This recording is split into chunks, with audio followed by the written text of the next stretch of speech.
재척해라 이런 말이 나오기 때문에 제가 여기에 대해서 보다 상세하게 신상 발언을 하고 그리고 이어서 경찰청장에게 질의하도록 할 테니까 들어주시기 바랍니다. 본 의원은 지난 18일 경기도 국정감사 당시 박철민 씨가 공익제보한 이재명 전 지사 조폭 연루 및 돈다발 사진을 공개한 바가 있습니다. 그런데 민주당은 이 돈다발 사진이 나오고 난 다음에 이게 박철민 페이스북에 있었다. 그리고 이게 시간이 안 맞다. 돈다발이 허위다. 그런데 문제는 돈다발 사진이 언제 찍었고 그 돈이 어디로 갔는지가 핵심인데 돈다발 사진이 페이스북에 있다는 이유로 진술서의 모든 것을 허위라고 몰아칩니다. 그 민주당 말대로라면 돈다발 사진을 페이스북에 올린 시점과 실제 촬영한 시점이 동일하고 사진 속 돈다발은 모두 박철민 씨 소유이고 굳이 현금을 뽑아 돈다발로 만들어 사진을 찍어 올렸다는 것인데 이런 관점이야말로 전혀 신빙성이 없다 이렇게 말합니다. 그리고 지난번 국감에서 박철민의 진술서를 3개를 공개했습니다. 그리고 추가적으로 10월 19일과 10월 22일 날 추가적으로 진술서가 있고 언론에 나갔습니다. 여기에 대해서 박철민이가 직접 이 돈다발에 대한 소명을 제가 읽도록 하겠습니다. 제가 본 것처럼 올린 것은 큰 현금 다발이 제 수중에 들어와서 자랑삼아 올린 것입니다. 이재명 도지사, 은수미 시장에게 넘어간 돈은 제가 아는 것만 수십 차례이고 거론된 사진은 일부 사진이고 자랑삼아 올린 것입니다. 제가 2017년 12월 달에 징역에서 나왔는데 준석 형님께 받은 돈이 아니면 저 큰 돈을 어디서 구합니까? 저때 정모 변호사입니다. 이름은 실명 밝히지 않겠습니다. 정모 변호사랑 정식 혼인하고 용돈 탔을 때입니다. 움직일 돈이 없어서 정 변호사 카드 쓰고 도움받고 있을 때입니다. 그리고 렌터카 사진도 있습니다. 참다한 렌터카에 제가 영업이사에 등재되어 있을 뿐 급료를 수익 분배받은 적도 없습니다. 확인해 보시면 됩니다. 저 조폭 생활하면서 나쁜 짓 많이 했습니다. 인정합니다. 정말 이번 수감 생활을 끝으로 아버지 성함에 누를 끼치지 않고 열심히 살고자 합니다. 2주 안에 완벽히 자료 준비하여 취합해서 공개토록 하겠습니다. 단언컨대 제 진술이 거짓이면 제가 구치소에서 목숨을 끊겠습니다. 이렇게 진술하고 있습니다. 자, 이와 관련해 몇 가지 좀 더 제 신상 발언으로 더 부연하겠습니다. 이게 제가 장영하 변호사한테 제보받은 것은 제가 목요일날 지난 10월 목요일날 그러니까 국감 되기 4일 전입니다. 목요일날 전화를 했었고 그리고 전남 국감 갔기 때문에 토요일날 국회에서 만났어요. 국회에서 만나가지고 이 제보받은 게 전부 답니다. 그리고 여기 우리 박한수 간사님 계시지만 국감 경기도에서 처음으로 간사님한테 이야기했죠. 지휘부 말도 하지 않았어요. 이것을 가지고 송영길 대표님하고 몇몇 의원들은 정치 그야말로 공작이다. 김용판이가 공작에서 했다. 이렇게 매도를 했습니다. 자, 정영하 변호사가 지난 19일 날 우리가 18일 날 경기도 국감한 이후 19일, 20일 연이어 박철민 씨를 적게냈습니다. 이 받은 게 그겁니다. 22일 날도 물론 적게냈죠. 거기서 돈 받을 사진을 소명하고 추가 진술에 대해서 그날 15시에 50여 명의 기자 있는 날에 기자 회견을 했습니다. 이 소명 다 했습니다. 좀 전에 말한 대로 과시욕에 허세를 올린 거고 중요한 것은 이윤석의 돈이고 이것은 이재명 지사에게 전달된 것은 확실히 맞다. 이게 중요하다. 그런 이야기를 반복적으로 이야기했습니다. 그리고 그날 19일 날 박철민의 그 말에 의해서 같이 전달했다는 조폭 AB를 만납니다. AB에서 만났을 때 AB가 이런 걸 부인했었죠. 이것이 신속히 녹음돼 가지고 지난 목요일 날 법사위 국감장에서 나왔습니다. 그런데 이거는 화요일 날 녹음된 사항이고 수요일 날 우리 장영하 변호사는 기자회견에서 이걸 다 언급했습니다. 그래서 여기서 제가 묻고 싶은 게 있습니다. 어떻게 해서 그렇게 신속하게 그 조폭 AB가 녹음을 하고 이것이 우리 이재명 지사 측에 전달돼서 신속하게 되는지 저는 오히려 이게 뭔가 여기에 어떤 한낭이라든지 유착이 있는지 아닌지 그런 정황이 하나라 볼 수 있다 이렇게 저는 생각을 합니다.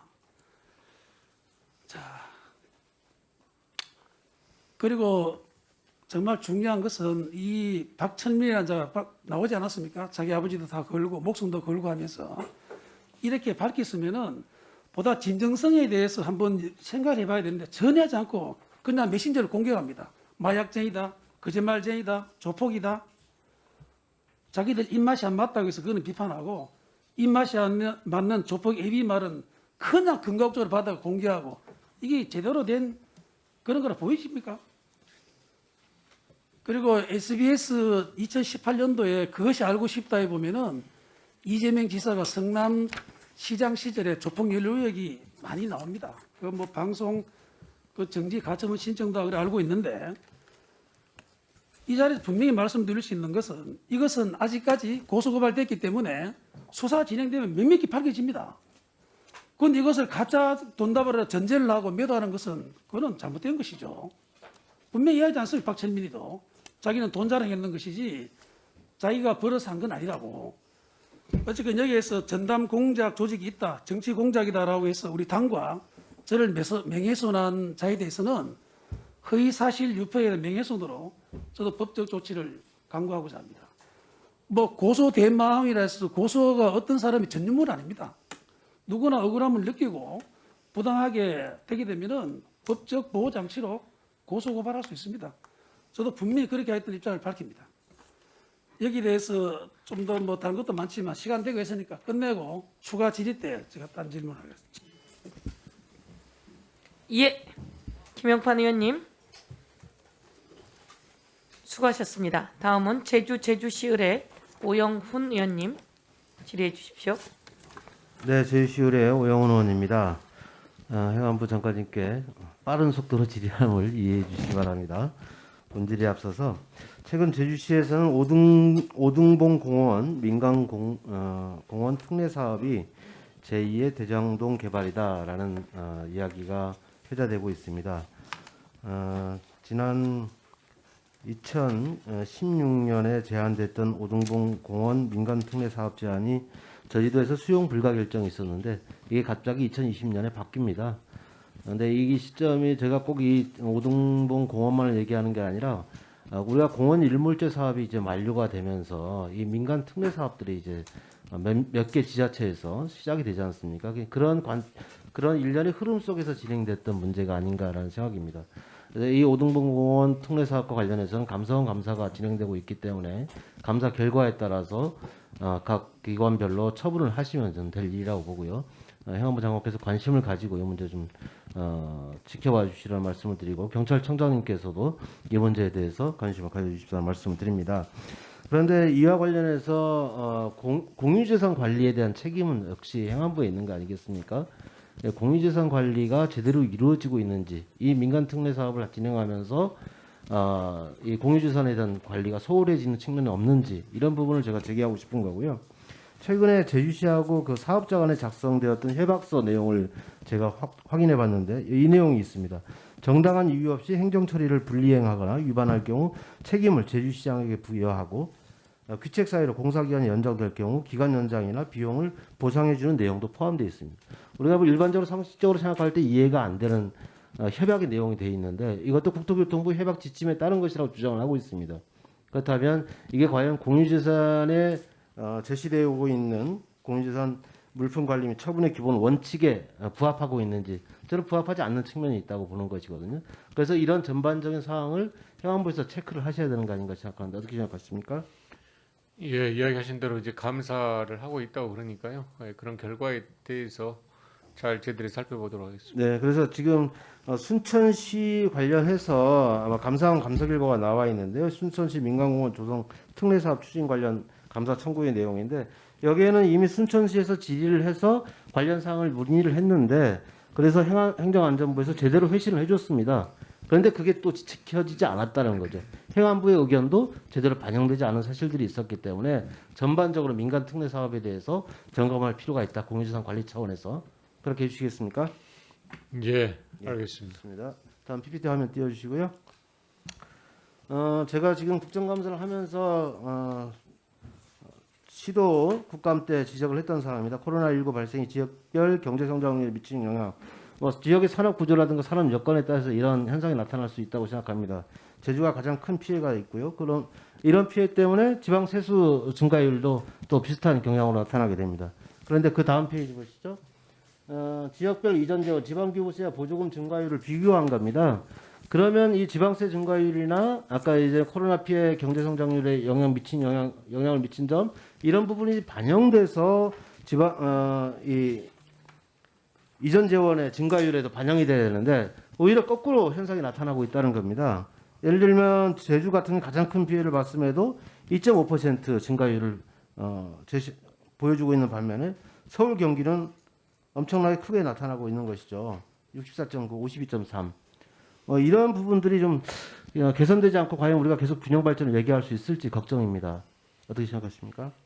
예, 일단 이제 표에 보는 바와 같이 피해에 비해서 또 수입이 세수가 주는 것에 비해서 증가율이 이제 낮은 네네, 것은 문제입니다만은 조금 구별해서 봐야 될 게 네네. 이거는 보조금에 대해서는 이게 네네. 복지에 관련된 게 많고 그 복지에 대한 것은 인당입니다. 네. 인구당 하다 보니까 실제로 인구가 많은 수도권에 가는 게 있고요. 그런데 이제 네네. 지방 교부세 같은 경우에는 저희들의 수도권에 편중되지 않도록 실제로 그 비율 같은 경우도 교부세 같으면 11대 89입니다. 네네. 그러니까 보조금에 대한 그 인당 지급 방식의 한계가 또 이런 걸 초래하지 않나 이렇게 생각합니다. 그 인당으로만 우리가 계속 그렇게 이야기를 하게 되면 균형 발전에 대한 논거를 세우기 저는 어렵다고 봅니다. 그래서 이게 조정교부금의 성격이 있는 만큼 제대로 보완할 수 있는 방법에 대한 검토가 필요하다는 얘기고요. 예, 그리고 현실에 대해서 네. 제가 이제 말씀을 드린 거고요. 네. 그런 문제점은 있기 때문에 말씀한 네, 대로 좋습니다. 저희들의 재정분권도 하고 네. 균형 발전에 대해서 노력을 하고자 합니다. 자, 그리고 재정분권 1단계 시행 시에 저희도는 기초를 포함하는 개념임에도 불구하고 시군구 조정교부금이 배분되지 않았던 상황이 있습니다. 이거는 2단계 시행 시에 반드시 반영돼야 한다는 점 말씀드립니다. 제대로 검토해 주시겠습니까? 예, 예. 잘 검토하겠습니다. 네, 좋습니다. 다음은 지금 행안부에서 가장 역점적으로 진행하는 사업 중에 하나가 지역주도형 청년 일자리 사업입니다. 청년 실업률이 8.7%, 전체 실업률이 2배 가량 지금 나오고 있죠. 표에서 지금 보여주고 있는데요. 다음 페이지 보시면 가장 핵심적인 사업 중에 하나가 지역주도형 청년 일자리 사업인데요. 지금 유형이 크게 4가지입니다. 지역정착 지원형하고 창업투자 생태계 조성형, 민간 취업 연계형, 지역 포스트 코로나 유형. 근데 대부분 다 이 1유형 지역정착 지원형에만 신청 금액이 몰리고 있는 현상이 있는 거죠. 그런데 2유형이나 3유형에 대해서는 극히 저조한 상황입니다. 그래서 제가 각 시도의 의견을 물어봤더니 지역 자율형이나 또 예를 들어서 지금 서울시나 그다음에 대구시, 제주자치도가 시행하고 있는 청년보장제 등 이런 부분에 대해서 지역 자율형으로 사업을 편성해 주는 것이 더 맞다. 이런 요구가 있는데 어떻게 생각하십니까? 예, 말씀하신 대로 지역 일자리 사업은 기본적으로 지역에서 요구하는 대로 또 지역에서 자율적으로 결정하는 것을 우선적으로 하려고 합니다. 그런데 지역 방역 일자리는 조금 성격이 틀리고요. 네네. 지역 공동체 일자리 같은 경우에는 이게 적어도 지역에서 이 부분에 대해 수요를 이야기해야만이 되는데 상대적으로 이게 좀 하기가 어려운 것 같아요. 그러니까 말씀드린 대로 기본적으로 저희들이 아무튼 지역의 자율권을 신장하고 존중하는 범위에서 가능한 하고 있고 또 앞으로도 좋습니다. 그런 방향을 하려 그래서 합니다. 그 지방비로만 지금 진행하고 있는 예를 들어 청년보장 사업 경우에 같은 경우에는 국가 지원이 가능할 수 있도록 이 지역 주도형 청년 일자리 사업과 연계될 수 있도록 국비 지원이 추가될 수 있도록 검토할 예, 그런 제도적 보완 필요할 것으로 생각합니다. 오늘은 없습니다. 예. 양해해 주십시오.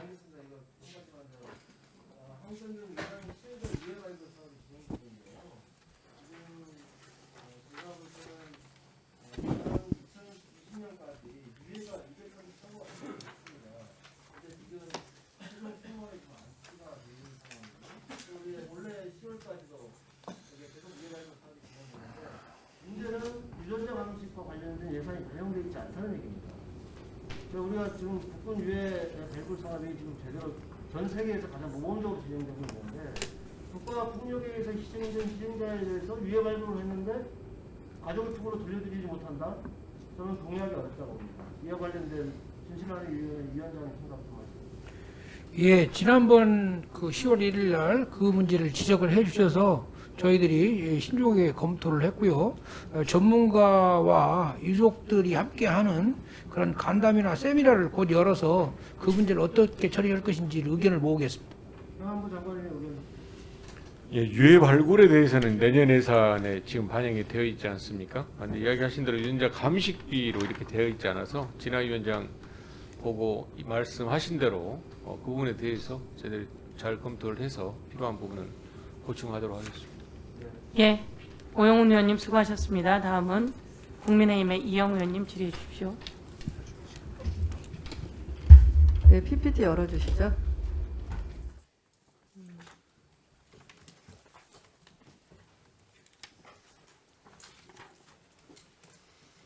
네, 장관님께 질의 드리겠는데요.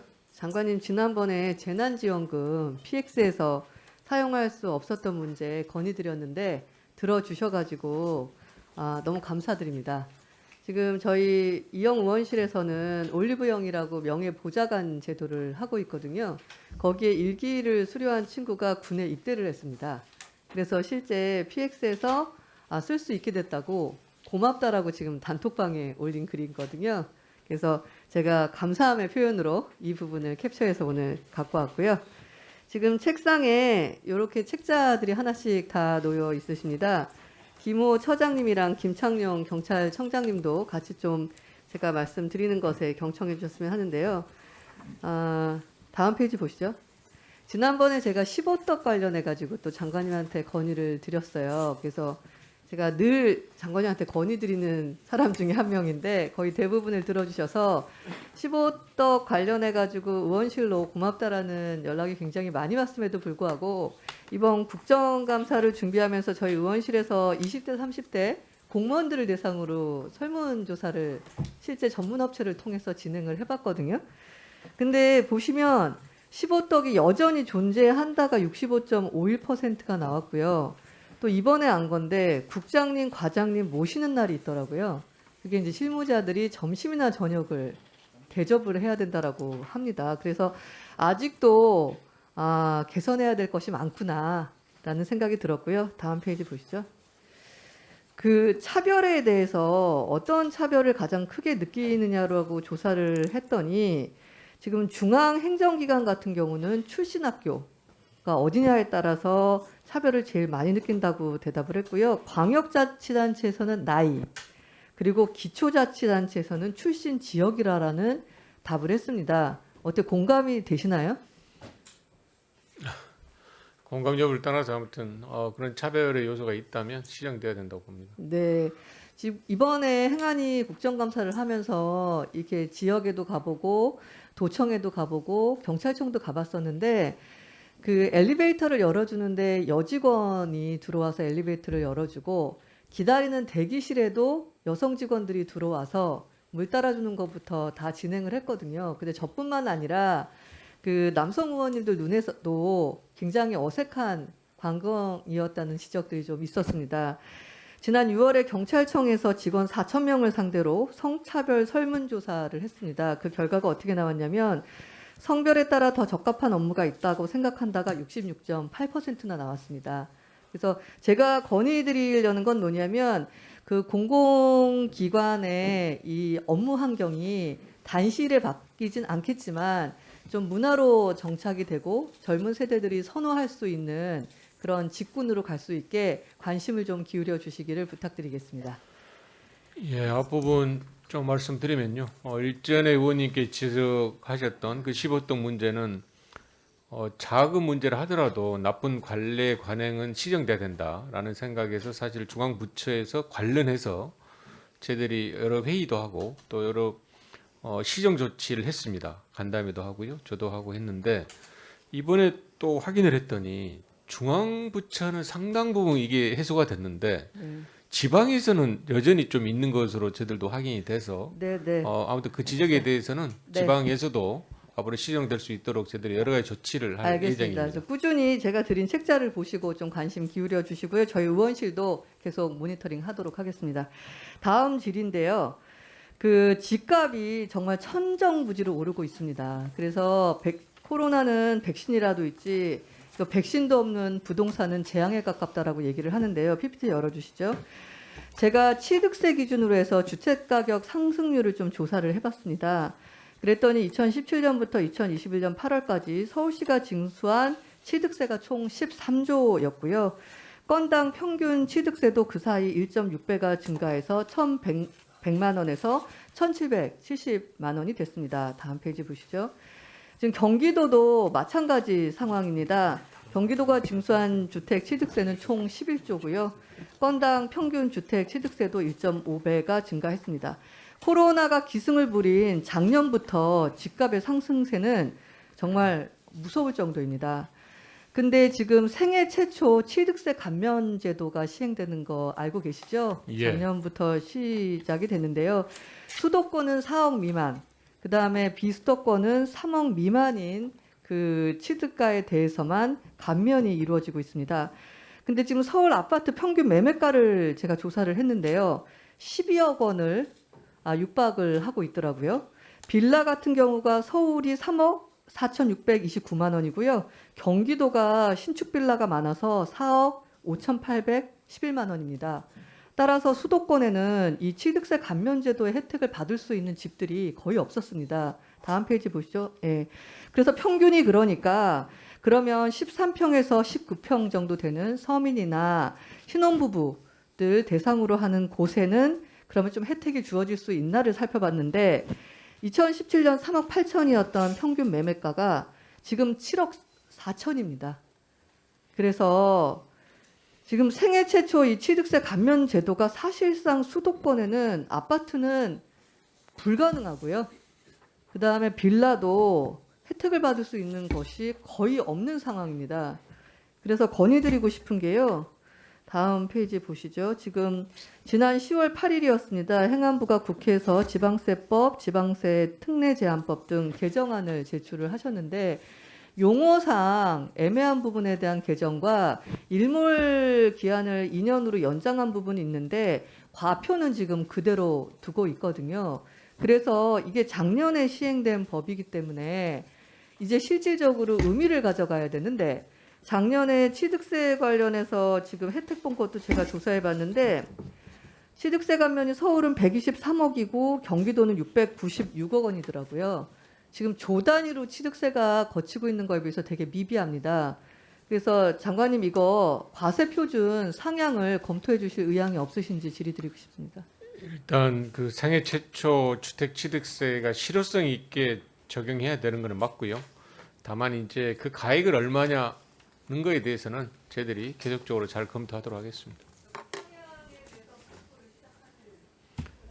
말씀하신 대로 이미 이제 저희들이 법안은 냈습니다만은 어떤 부분이 가장 실효성이 있고 또 현실에 적용 가능한지에 대해서는 계속 검토하겠습니다. 이영 의원님 수고하셨습니다. 다음은 서울 강동구 의뢰 이해식 의원님 질의해 주십시오. 네, 서울 강동 의뢰 이해식 의원입니다. PPT 좀 올려주세요.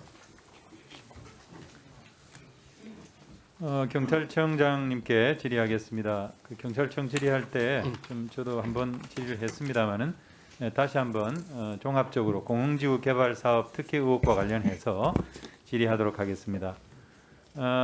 PPT 넘겨주세요.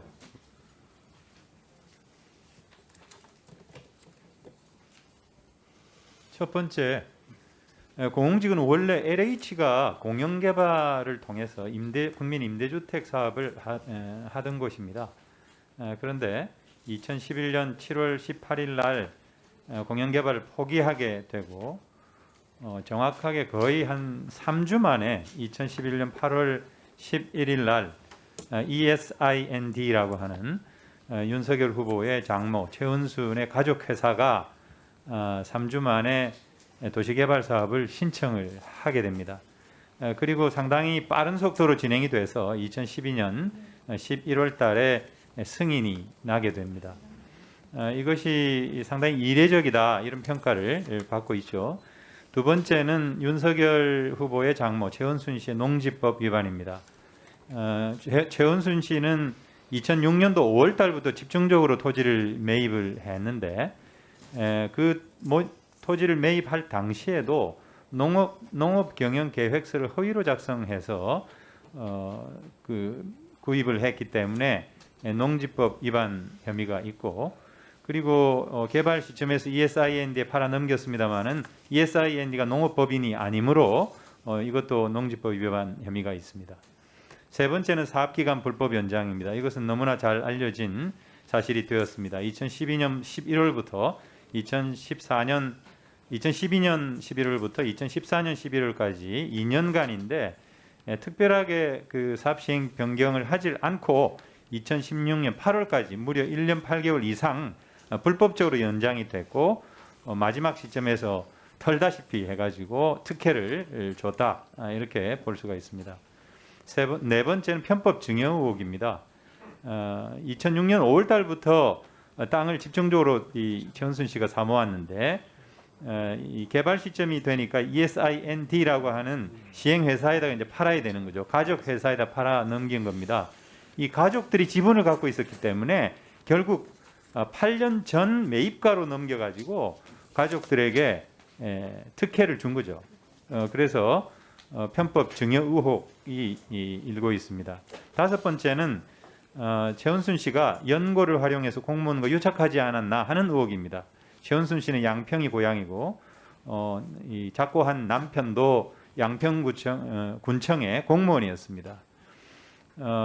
이 LH가 사업을 포기하자마자 이런 그 신청을 하고 또 상당히 빨리 진행이 돼서 승인을 받는 과정이라든지 여러 가지 행정적인 특혜를 받았다는 것이 결국 이런 연고를 활용한 유착이 있지 않았나라고 하는 것입니다.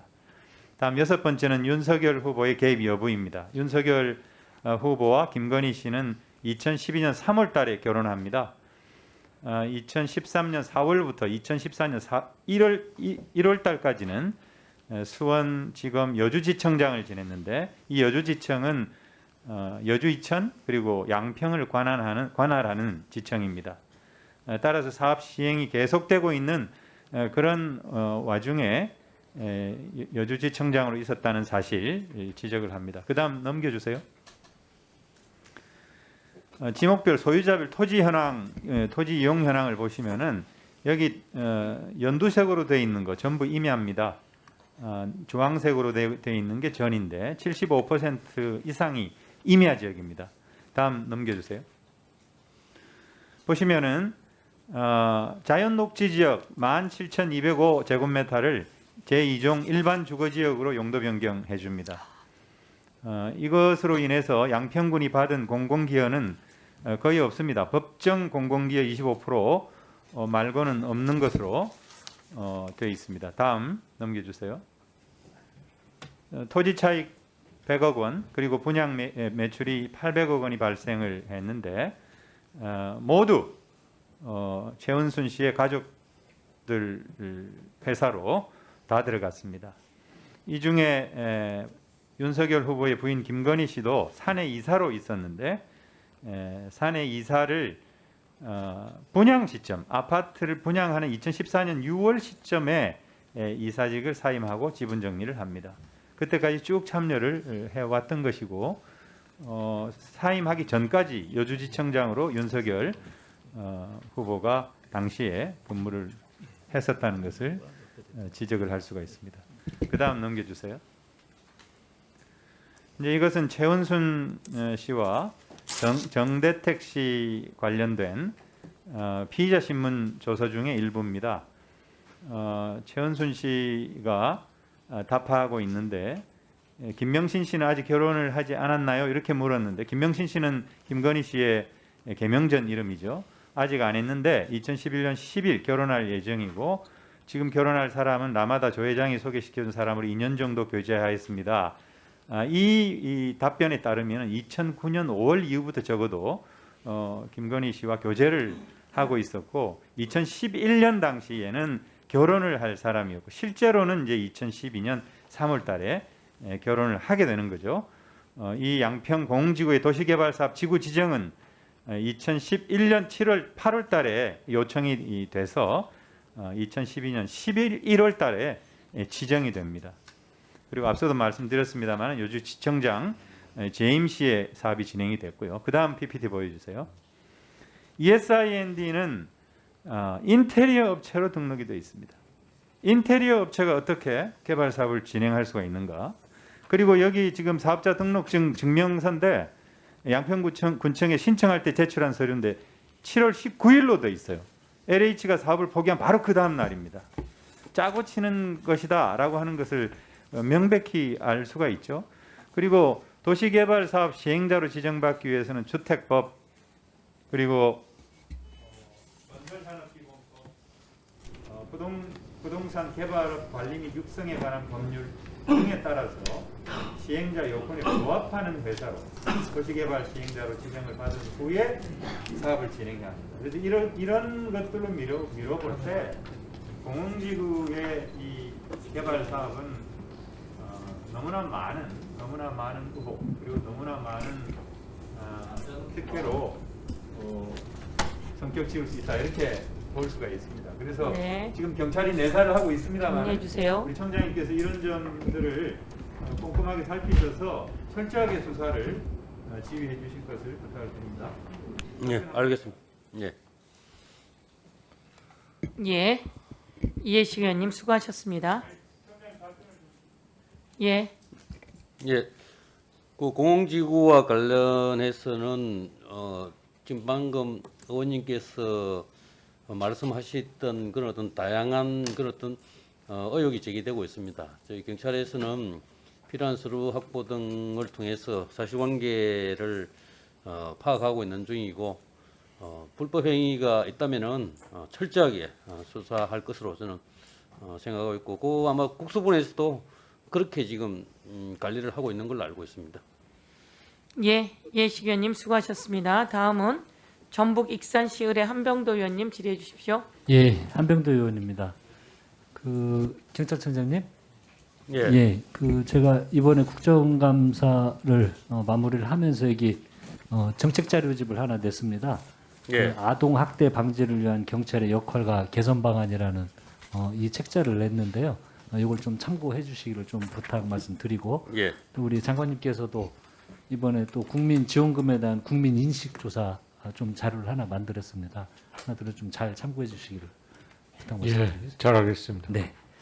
그 뭐냐 여기 아동 학대 방지를 위한 그 경찰의 역할과 개선 방안 이 제가 국정 정책 자료집을 냈는데요. 여기에서 설문 조사를 해보니까요, 우리 학대 예방 경찰관들의 업무 강도가 굉장히 좀 과중하고 또 그런데 인력은 턱없이 부족하다고 인식하고 있는 것이 좀 이 자료를 통해서 드러났습니다. 특히 우리가 정인이 사건 이후에 아동 학대 신고가 그 크게 늘어났고요. 이에 대응하기 위한 학대 예방 경찰관 인력 충원이 좀 시급해 보입니다. 여기에 대한 좀 총장님 견해 있으면 말씀해 주시기 바랍니다. 예, 의원님 말씀대로 지금 학대 담당 APO의 업무가 갈수록 증가하고 있고, 요 근래에 들어가지고 아동 학대에 대한 국민들의 관심도 높아지고 신고가 상당히 많은 편입니다. 그래서 인력 정원도 저희들이 추진하고 있고, 필요한 어떤 그 수당이라든지 업무 추진비 등 우선 추진할 수 있는 것은 최대한 어떤 그 지금 시행을 하고 있고, 앞으로도 계속 그 추진을 할 계획을 가지고 있습니다. 예, 그 방금 말씀하셨는데 인센티브 제도하고 그 예컨대 수당이 검토됐었잖아요. 예. 그것에 대한 좀 그 변화는 생겼습니까? 어떻게 생겼습니까? 인센티브는 이미 저희들 한 3억 가까이 예. 해가지고 지금 시행을 하고 있고, 예. 내년도에 수당은 지금 그 의사혁신처하고 협의가 되고 기재부에서 최종 심의를 남겨두고 있습니다. 예, 그 대책은 시기적절하게 아주 잘 하신 걸로 보이고요. 그런데 이제 그 우리 정부가 8월달에 아동학대 대응 체계 보완 방안도 마련을 하고, 또 23년까지 학대 예방 경찰관 260명 경력 채용하겠다고 밝혔는데, 현재 보니까 정원 내 증원을 추진하고 별도 그 소요 정원 확대 계획은 현재로서는 없어 보입니다. 전문성을 갖춘 인력 충원을 위해서는 이제 경력 채용, 장기 근무 의무화도 중요하지만 그 무엇보다도 현대 과중한 업무를 좀 분담하기 위해서라도 소요 정원 그 증원과 인력 보충이 저는 반드시 검토돼야 된다고 봅니다. 예. 또 이 설문조사에서 보면요, 아동학대 대응 체계 중 가장 시급한 해결 과제가 그 그 아동 학대 예방을 위한 가장 필요한 것이 무엇이냐 이렇게 그 묻는 질문에 모두 다가 아동 학대 대응 인력 증원이 1순위였습니다. 조사를 해보니까요. 그만큼 일선 현장에서는 학대 예방 경찰관들이 느끼는 그 인력 부족 문제는 더욱 아마 저희들이 지휘부에서 보는 것보다도 아마 더 심각한 걸로 이렇게 조사 결과가 나왔습니다. 그래서 우리가 그 APO 인력 충원과 좀 관련해서 현재 그 경찰 내부에서 또 다른 계획이 있는지 한번 말씀해 주시기 바랍니다. 지금 현재 그 해운보다 정원보다 한 109명 정도 많은 해운을 배치해서 운영하고 있고 경력 채용과 그 전문성 강화와 관련해서 경력 채용과 관련해서 한 3년간 260명 정도를 채용할 계획인데 이 전문직 채용 같은 경우는 5년간 APO로 근무할 수 있게 해가지고 전문성과 책임성을 높이도록 하는 그런 방안도 동시에 추진하고 있습니다. 예. 그리고 APO 관련된 어떤 공무원에 대해서는 전문 위탁 교육기관에서 전문적인 교육을 받아서 좀 어떤 역량을 강화하는 그런 계획도 동시에 추진하고 있습니다. 예, 잘 추진해 주시기 부탁드리고요. 다음 또 이제 이 문제를 보니까 협업 문제도 한번 좀 예. 저희들이 들여다볼 필요가 있습니다. 그 아동학대 사건 처리를 위해서는 아동학대 전담 공부는 유관기관의 이제 협업이 굉장히 저는 중요하다고 예. 보는데 그 현재 협업 체계가 잘 안 되고 있는 것 같아요.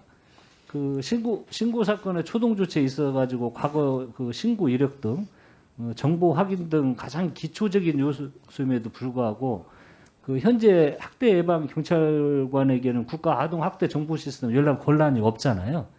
예. 그래서 이제 보건복지부 장관에게 별도 신청하는 과정을 좀 이렇게 거치는데 굉장히 번거롭거든요. 여기에 대한 대책도 지금 준비하고 계십니까? 예, 그렇지 않아도 보건복지부하고 그 정보를 그 킥스상을 통해서 또는 바로 일람할 수 있도록 협의가 되었고 그 법령 개정이 필요하기 때문에 지금 법 개정을 좀 추진 중에 있습니다. 예, 근데 이제 법 개정을 추진을 하려면 이게 예. 소관 상임위가 이제 보건복지위원회잖아요. 예. 그래서 이걸 좀 우리 경찰청에서 그 뭐 저도 협조를 할 테니까요. 예. 보건복지위원님들을 좀 찾아뵙고 적극적으로 그 설득을 해서 이러한 그 협업 문제에 차질이 없도록 좀 적극적으로 보건복지위원님들을 찾아뵙고 설득하고 이런 과정이 좀 그 있어야 될 것 같습니다. 예, 저희들 APO 시스템 있는 자료도 보건복지 공유를 하고 보건복지부 자료도 저희들 공유하기 위해서 하는 만큼 적극적으로 조기에 그 추진될 수 있도록 노력하겠습니다. 예, 또 이건 어떻게 생각하십니까? 이거 약간 논란이 있는데 그 면책특권 관련해 가지고 예. 좀 이견이 있는 것 같습니다. 또 뭐 과잉 대응에 대한 가능성을 키울 수 있다는 좀 이런 우려도 있고 여기에 대해서는 어떻게 판단하고 계십니까? 실질적으로 현장 경찰관들이 이런 어떤 진정이라든지 소송 등의 책임 때문에 적극적인 집행 보호 활동을 주저하는 경우가 상당히 많이 있습니다. 물론 일부에서 권한 남용 등의 어떤 우려를 제기하지만은 법령 제정 때에 그 구성 요건이라든지 한계 절차를 명확히 규정하고 비례 원칙을 적용한다면 저는 권한 남용 등 문제 없이 현장에서 보다 적극적으로 아동 보호 활동을 할 수 있도록 큰 효과가 있을 거로 저는 생각하고 그러니까 좀 이건- 적극적으로 좀 추진할 수 있도록 저희도 노력하는데 의원님께서 좀 많은 좀 지원을 해주시면 예, 고맙겠습니다. 그 적극적이고 이제 못해서 이후에 그 나타난 사건들이 굉장히 많이 있었고 그것 때문에 국민들 우려가 굉장히 컸었잖아요. 예, 그래서 꼭 그 진행이 돼야 된다고 보고 우리 그 장관님께서도 이 아동학대 대응할 경찰 인력 부족 예, 그렇습니다. 그 학대 문제에 대해서 이제 경찰뿐만이 아니고 각 부처에서 대책을 행안부, 복지부 등에서 해서 시행하고 있는데요. 한 번 더 저들도 점검하고 특히 부족한 그 기준 인건비 문제라든지 또 행안부가 할 수 있는 것 등에 대해서 잘 점검하도록 하겠습니다. 한병도 의원님 수고하셨습니다. 예, 아까 의원님이 다 계시지 않아서 말씀을 못 드렸는데요. 아까 이영 의원님이 스스로 또 가셨군요. 이영 의원님이 자료집 발간하셨습니다. 예, 잘 참조해 주시기 바라겠고요. 그다음에 금방 한병도 의원님 말씀하셨는데요. 2권 자료집 예, 아주 의미 있게 발간하셨습니다. 예, 그리고 또 화재 초기 피난 시간 확보를 위한 방염 처리의 중요성이라서 또 우리 오영환 의원님은 아까 자기 시간에 말씀을 안 하셔서 제가 제목까지 좀 말씀드리게 됐습니다.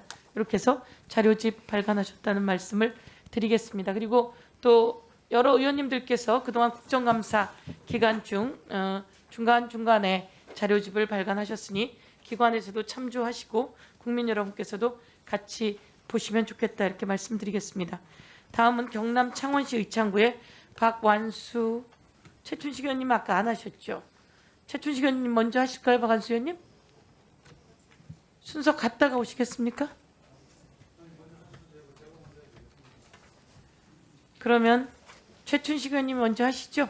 예, 박완수 의원님하고 박재호 간사님이 두 분이 마무리 이렇게 하시면서 할 예정이니까요. 다음은 경기 포천시 가평군의 최춘식 의원님 질의해 주십시오.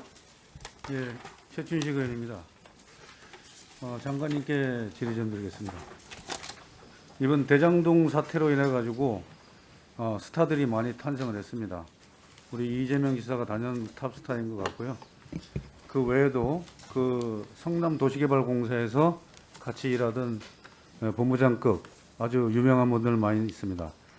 그 중에 한 분 유한기 그 본부장이 포천도시공사 사장으로 가게 됐는데 여기에 지금 보면은 이 제보 내용들이 좀 많이 들어와 있습니다. 어떤 건가 하면은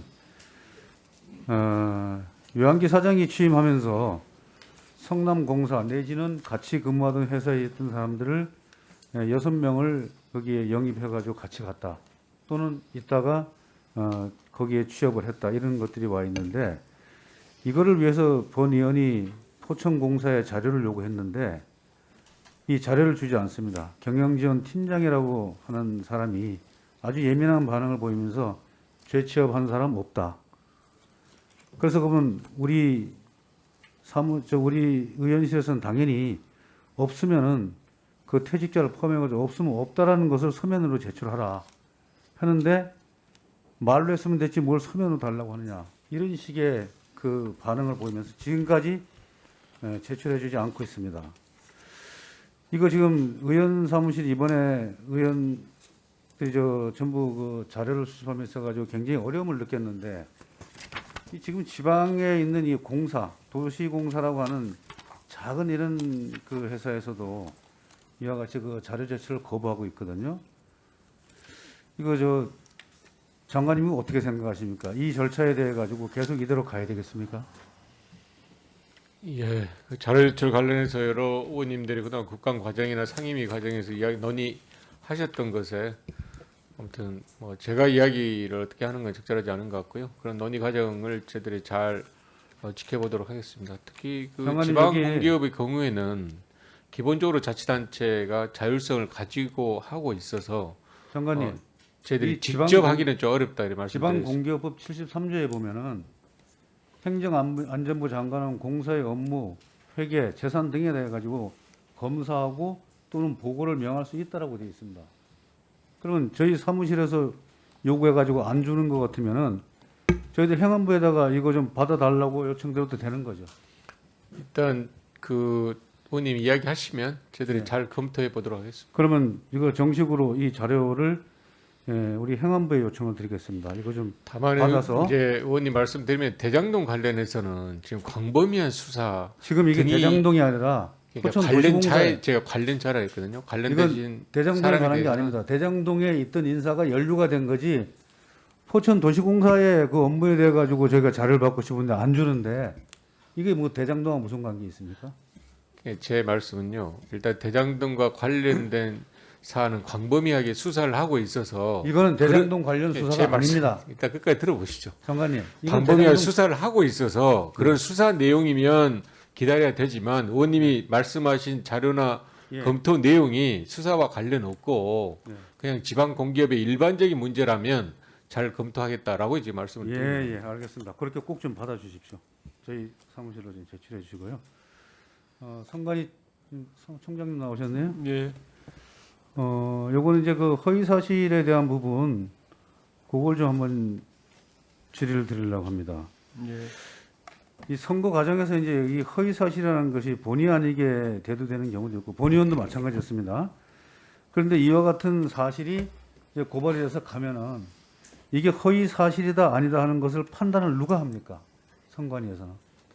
의원님 뭐 고발이라고 말씀하셨는데 저희한테 이의 제기하시는 거 말씀하시는 것 같은데. 이의제기라고 봐요. 예. 예. 그 이제 그 직근 상급위원회 이제 하게 되는데 그 들어오면 이제 저희 직원들이 뭐 심의를 하죠. 직원들이 심의해가지고 그것을 그대로 적시하는 거죠. 일단은 그 절차가 예. 그 이의 신청자가 있고 또 이제 관련으로 후보자가 있으니까 예. 그 양쪽에 이제 소명을 받습니다. 그래서 이의 제기자한테는 증명을 내라고 하고 후보자한테는 이제 소명을 받아서 요 예를 하나 들어서 예, 말씀드릴게요. 그래서 이제 그걸로 판단이 돼버리면 예. 그 판단된 사실을 공고하는 것이고요. 그것으로 부족하다 하면은 이제 관계 기관들의 또 이제 필요한 자료 요구 같은 걸 또 통해서 이제 확인을 하게 됩니다. 한 가지 이제 김포시가 한번 예를 들겠습니다. 이 5호선의 연장에 대한 관한 부분을 가지고 했는데 그 공표된 사실이 거짓이라고 판명을 했습니다. 근데 여기에서는 후보자한테만 그 소명을 받아가지고 했지 관계기관에 질의해 본 적은 없죠, 이게요. 예, 그 지금 말씀하신 것은 한번 들여다봐야 되겠지만 그런 경우가 이제 대부분입니다. 이 신청자가 증명 낸 것하고 그래서 저 후보자한테 됐습니다. 소명 받은 것 예. 가지고 이제 판명되는 경우가 이걸 대부분이기 가지고 때문에 이렇게 했을 때 그걸 예. 선거 기간 동안에 공표를 하지 않습니까? 예, 그렇습니다. 사실은 그것이 법적으로 갔을 때 맞는지 안 맞는지 잘못된지 안 됐는지 그 판단도 안 된 상태에서 공표를 하기 때문에 실질적으로 이게 선거 개입이 아니냐는 이런 의혹이 생기는 거죠. 그래서 이런 부분은 시간이 없어서 제가 좀 간단하게 저걸 하겠습니다. 앞으로 이와 같은 것을 그 선거 기간 내에 공표하는 사실에 대해 가지고 굉장히 후보자들 개인적으로는 큰 타격을 입을 수가 있기 때문에 이것이 완벽하게 좀 모든 것이 정리가 되고 소위 말하면 법원에 공소가 제기된 이후에 이것을 발표하는 것을 어떻게 생각하십니까? 그건 또 별개입니다. 그러니까 사직 당국에 이제 뭐 고발이라든가 이런 거 타는 것하고 저희한테 이의제기 신청하는 절차하고는 다른 거기 때문에 저희한테 이 110조 2에 의해서 이의 신청이 들어오면 그 법에 의한 절차대로 저희는 해가지고 요건 공모를 제가 하는 것이기 때문에 서면으로 다시 한번 질의드릴게요. 예. 그리고 답변 시간이 없어서 이 봉인돼 있는 31개 곳에 투표함 이거 왜 아직 이거 검표 안 합니까? 일단 세 군데는 재검표를 했고요. 예. 이제 법원의 사정인데 저희가 이제 그 변론기일하고 준비 서면 통해서 좀 조속하게 해달라고 강력 요청을 하고 있습니다. 이거 요구한 적이 없다고 공문이 왔어요? 한 번도 이거 재검표에 대해 가지고 독촉을 하는 공문 보낸 거 없습니까? 문서로 보낸 건 없고요. 저희가 이제 그 담당 재판부에 변론기일하고 이제 준비 서면 통해서 요청하고 있습니다. 예, 알겠습니다. 수고하셨습니다. 최춘식 의원님. 다음은 부산 남구을의 두 분이 누가 먼저 하실까요? 경남 창원시 의창구의 박완수 간사님 질의해 주십시오.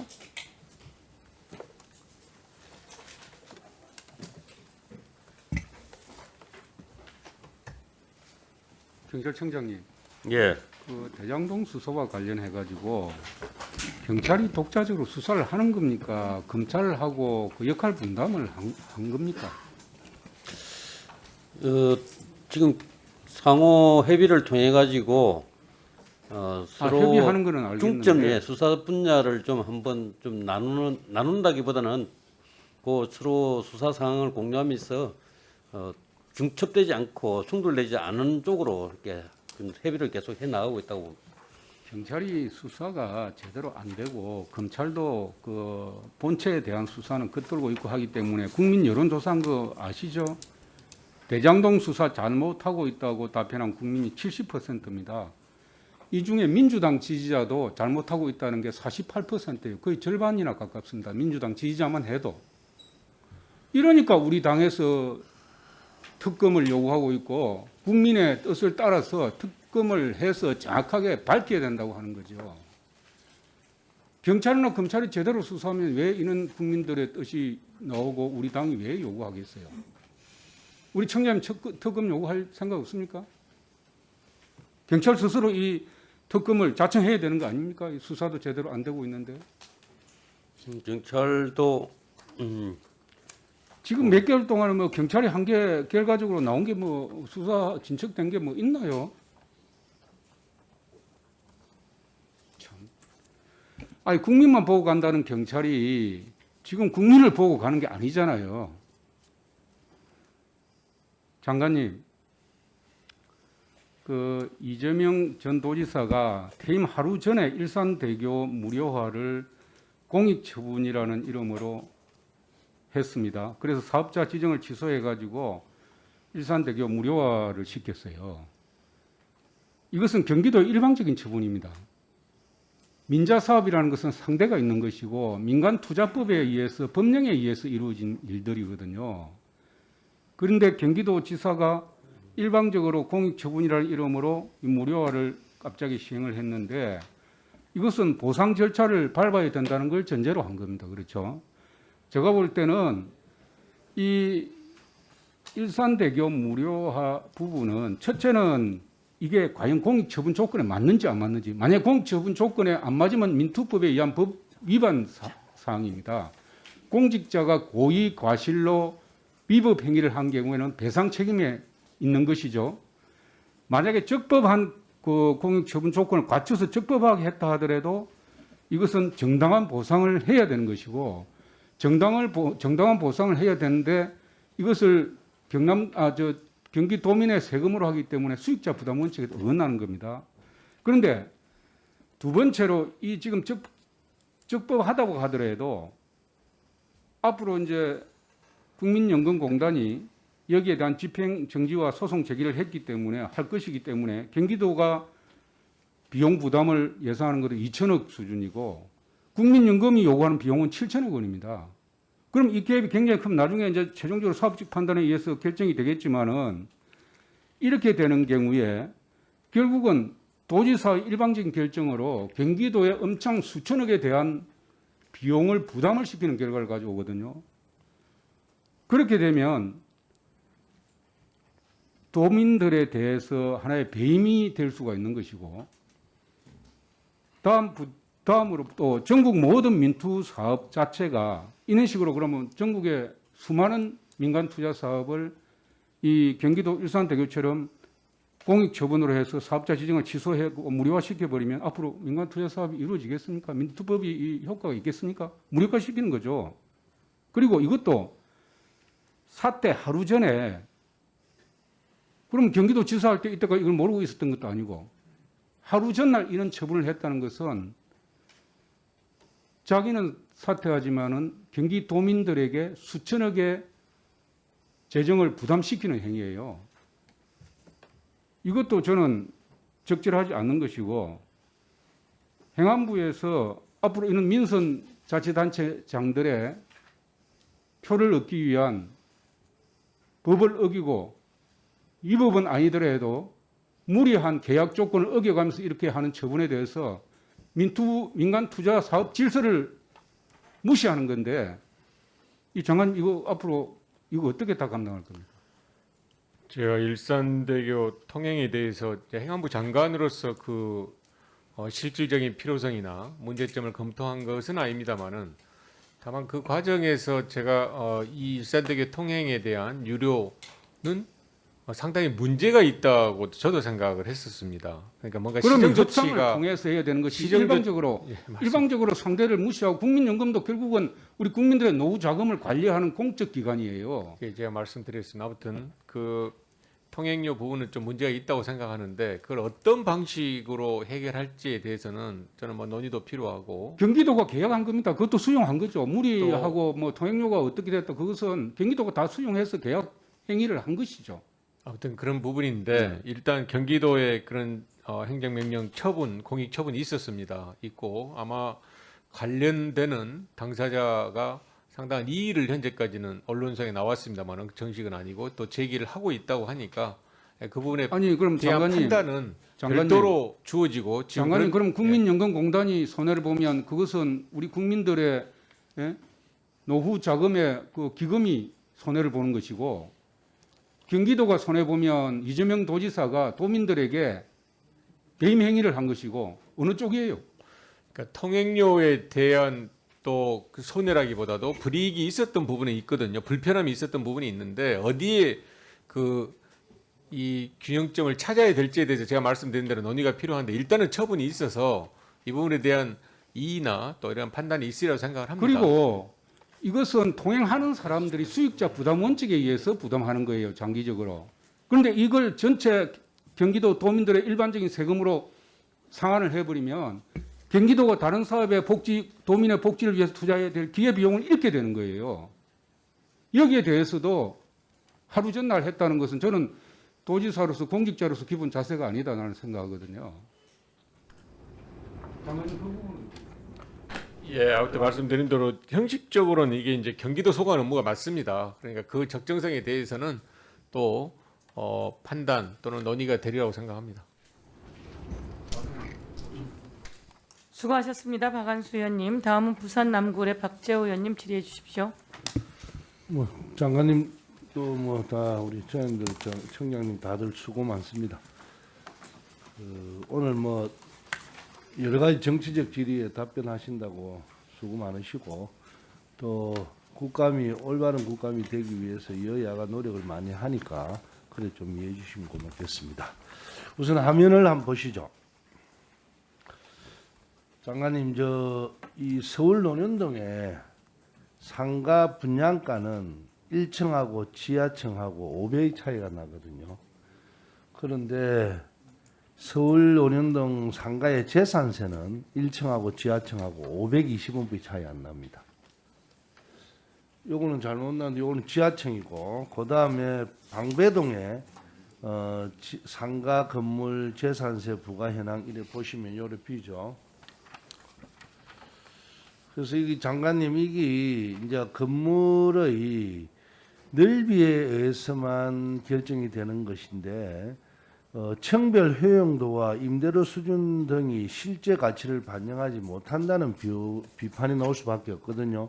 이게 대해서는 어떻게 생각하십니까? 예, 의원님이 이제 이미 재산세에 대해서 국감 초기에도 지적했고 오늘 이제 말씀하는 것도 상당 부분 제대로 근거가 있다고 생각합니다. 그 이유는 이제 아시겠지만 토지, 주택 그리고 부속 토지를 제외한 건축물에 대해서 산정하는 과세 기준과 방식이 틀려서 그렇지 않습니까? 그렇죠. 특히 이제 건축물, 이 주택을 제외한 건축물의 경우에는 원가 개념을 들어가다 보니까 이 면적 기준으로 이렇게 가고 있어서요.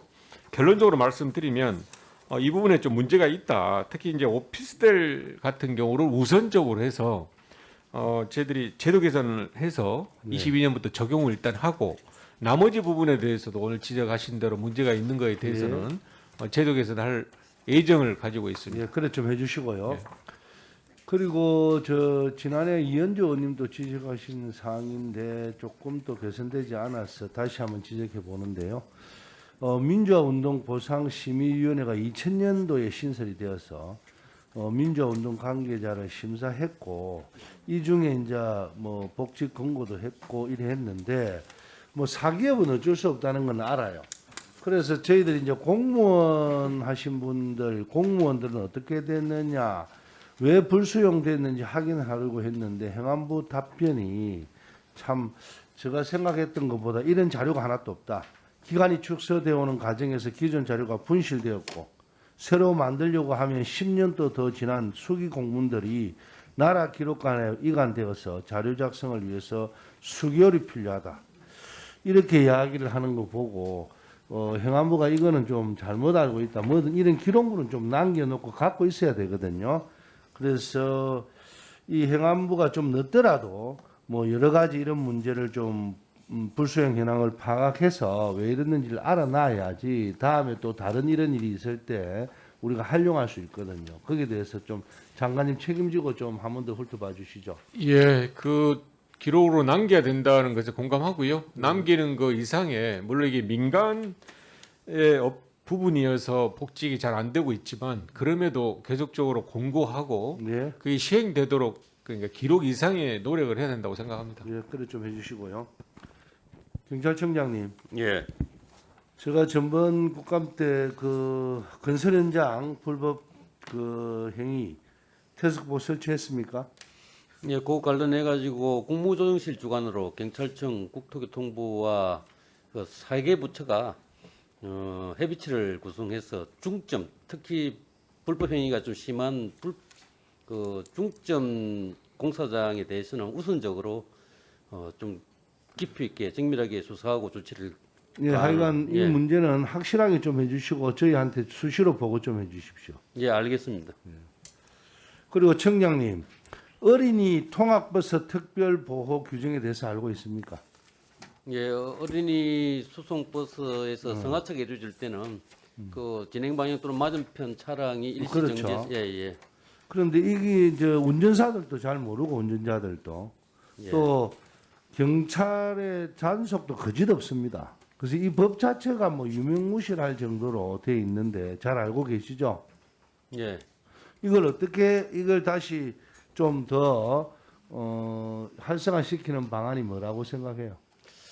그 특별 규정 위반 같은 경우에는 범칙금 규정만 있습니다. 범칙금은 단속 현장에서 경찰관이 단속을 하지 않으면은 그렇죠. 예, 범칙금 부과가 어렵습니다. 그래서 다른 그런 또 위반 행위에 대해서는 무인 단속을 통해서도 단속이 되는데 그 부분에 좀 애로사항이 있기 때문에 그 관련 규정 개정도 함께 하면서 그 어린이 등하교 시간대에는 그 성하차가 자주 이루어지는 그런 지점에서는 우리 경찰관이 진출해서 단속하는 방안도 한번 검토. 그리고 청장님이 각 시도청에 지시를 좀 하셔서 이걸 예. 집중 단속을 하면서 그 프랜카드나 이렇게 계도를 해서 좀 시민들이 알 수 있게끔 좀 해주는 방법도 중요하다고 생각을 예, 하거든요. 우선 그렇게 단속하면서 법령 개정도 동시에 추진하도록 하겠습니다. 예. 그다음에 우리 유사처장님. 네, 그 혹시 그 최근에 정부 조직법상 공무원 포상으로 인해서 징계 감면 현황 알고 있습니까? 네 알고 있습니다. 그런데 이 공무원의 징계는 중징계인 파면, 해임, 강등, 정직과 경징계인 감봉 견책으로 나눠져 있는데 이 중에 4명은 최고의 수준의 징계인 파면 처분을 받았는데 셋 다 해임으로 감경되었어요. 그래서 퇴직금과 연금을 전액 챙기게 되었는데 세 분이 이 이야기는 뭐냐면 포상을 그 징계의 감경 제도로 쓰고 있으니까 이런 문제가 나타났는데 앞으로 많은 공무원들 범죄가 생겼을 때 포상 하나 받은 것 같고 포상은 물론 중요하지만 포상으로 인해서 악질 범죄 또 잘못된 범죄도 감경을 받는다 하면 이거는 문제가 좀 있는 거 아닙니까? 네, 그래서 저희가 지금 포상 감경 남용을 방지하기 위해서 중대 비위에 대해서는 감경을 배제하고 있는데요. 다시 한번 좀 더 이렇게 충분히 살펴보도록 하겠습니다. 예, 박재 의원님 수고하셨습니다. 예, 이렇게 해서 주질의가 모두 정리가 됐는데요. 끝나셨는데 제가 몇 가지 질의 좀 하겠습니다. 예, 우선 화면을 준비해 주시고요. 예, 경찰청장님. 예. 제가 어제 민주화를 위한 변호사회 민변과 같이 토론회를 했는데요. 민변이 검경 수사권 조정이 된 이후 경찰에서 수사권의 종결권을 가지면서 과연 경찰이 이 검경 수사권 조정 이후 경찰의 현장은 어떤가? 변호사들을 상대로 설문조사를 했다는 겁니다. 지금 자료에 나와 있는 것처럼 설문조사를 했더니 하는 말이 좋아졌다는 별로 많지가 않네요. 뭐 사실은 이제 국민 입장보다는 변호사들이 국민을 대리해서 나온 입장인데요. 그리고 별 차이 없다. 그러니까 27.6% 나빠졌다고 하는 표현이 좀 있습니다. 그래서 현실을 보셔야 될 것 같습니다. 그래서 우리가 사실 일이 많은데요. 많지만 어떻든 검경 수사권 조정 이후 경찰에 가서 문제 제기를 하고 수사하는 동안 조사를 받고 하면서 훨씬 더 편해졌습니다. 그리고 이야기하기도 좋아졌습니다라고 하는 이야기가 나와야 되는데 그렇게 나오지 않은 것 같아요. 현장의 이야기가. 예, 그래서 이건 현장의 설문조사이니까 꼭 잘 검토하셔야 되고요. 두 번째는 그거 넘기지 말고 수사관이 별 다른 이유 없이 사건을 반려하겠다고 통지한 경우가 있냐라고 물었어요. 근데 이제 뭐 별 이유가 있었겠죠, 실제로는. 그런데 어쨌든 변호사들의 얘기는 별다른 이유 없이 반려하겠다고 통지한 경우가 61%, 61.7%, 약 62%가 된다는 겁니다. 그리고 경찰을 상대로 법리를 설명했던 적이 있는가? 뭐 내 주장이 강하니까 법리를 설명해야 되겠죠. 그렇지만 어떻든 법리에 좀 약하더라 이런 인식이 있다는 겁니다. 뭐 모든 변호사를 상대로 한 건 아니지만 표본으로 해서 했는데요. 그랬더니 법리를 설명해야 했던 적이 약 77% 있다. 이런 내용이 있어서 가슴이 좀 아픕니다. 검경 수사권 조정이 되고 일이 많습니다. 우리 경찰은 수사하고 검찰은 기소하자. 그래서 공정하게 수사할 수 있게 해야 된다라고 하는 취지에서 이렇게 가장 큰 개혁 사업이었는데요. 이런 문제가 좀 있었습니다. 그래서 이거 보시고요. 그랬더니 이제 모든 변호사들이 하는 얘기는 그런 얘기는 합니다. 경찰 수사 인력을 보강해야 될 것 같습니다. 맞습니다. 검찰의 고소고발권 확연히 줄었어요. 반도 넘게 줄었어요. 이게 다 경찰로 왔단 말이에요. 더 쉽게 고소고발권도 일어나고요. 그리고 또 인지수사도 해야 될 것이 너무나 많습니다. 원래 하던 수사에도 더 많아졌어요. 그래서 경찰 수사 인력 보강이 필요하다. 그래서 이게 95.7, 약 96%가 그런 이야기가 있네요. 우선 잘해야지 여기도 힘이 실리는 겁니다. 현장에서 애쓰고 있는 경찰 여러분, 오늘 경찰청장님하고 국정감사를 하지만 여러분이 애쓰고 있다는 건 압니다. 그렇지만 국민과 또 이런 의견들이 있는 부분들에 대해서 다시 살펴서 제도적으로 보완을 해나가야 합니다. 예. 예, 위원님 말씀대로 저희들이 가장 중점적으로 추진하고 있고 또 어려움을 겪고 있는 분야가 바로 두 가지입니다. 우리 일선 수사경찰관들의 역량 또 전문성을 강화하는 그런 어떤 조치와 두 번째는 갑자기 늘어나는 어떤 업무 과중을 좀 해소할 수 있는 현장 인력 정원 두 가지인데 지금 저희들 나름대로 충분히 좀 준비를 해왔는데 실제 현장에서 그게 제대로 좀 성과를 드러내고 효과가 발휘되기까지는 좀 시간 좀 걸릴 수 있는 소지도 있고 네. 그 부분도 감안해가지고 조금 더 적극적으로 또 정교하게 계획을 수립하고 추진하도록 하겠습니다. 예. 인력 정원에 대해서는 지금 지속적으로 연차적으로 정원을 추진하고 있습니다. 정원 추진도 필요하겠지만 저도 실제로 일을 해봤는데요. 상당히 불편한 부분이 있습니다. 경찰이 잘하라고 힘을 실어드리긴 하지만 이 부분 잘 보셔야지 됩니다. 그리고 행안부 장관님도 이 부분에 대해서 뭐 주무 장관으로서 또한 해야 될 일이 많을 거다 이렇게 생각하고 나중에 답변 주셔도 될 것 같고요. 이 부분에 대해서는 다음 넘겨봐 주세요. 장관님, 저희가 여러 번 말씀드렸는데요. 전국 이번에 국정감사 다 하면서 모두의 의견입니다. 지역사랑 상품권 다 좋다고 합니다. 그렇죠? 잘 되고 있으신가요? 저희가 올해 15조 발행했고요. 그리고 또 내년에는 28.8조 원을 지자체가 요구합니다. 준비되고 계시는지요? 몇 차례 말씀드린 대로 정부 예산안이 왔고요. 그 부분에 대해서 지역사랑 상품권에 대한 예산액은 부족하다고 생각을 해서 국회 논의 과정에서 충분히 그 의견이 반영돼서 예산이 증액될 것으로 저희들은 기대를 하고 있고 또 그런 노력을 하고 있습니다. 국회 논의에서는 증액시켜낼 겁니다. 그런데 기재부하고 협상해 나가는 과정 속에서 서로 역할 분담을 잘해서 만들어야 됩니다. 그런데 실제로 이번엔 28.8조가 필요하다 그러는데 6조 발행하자 이렇게 이야기를 합니다. 근데 여기서 이제 요 내용 한번 봐주세요. 21년도 올해 거를 기준으로 한번 해볼게요. 올해 지역사랑 상품권을 15조 원 발행했는데요. 이거 발행하느라고 국가에서는 얼마 지원했나요? 1조 500억 지원했습니다. 그리고 지자체에서 4,500억을 지원했습니다.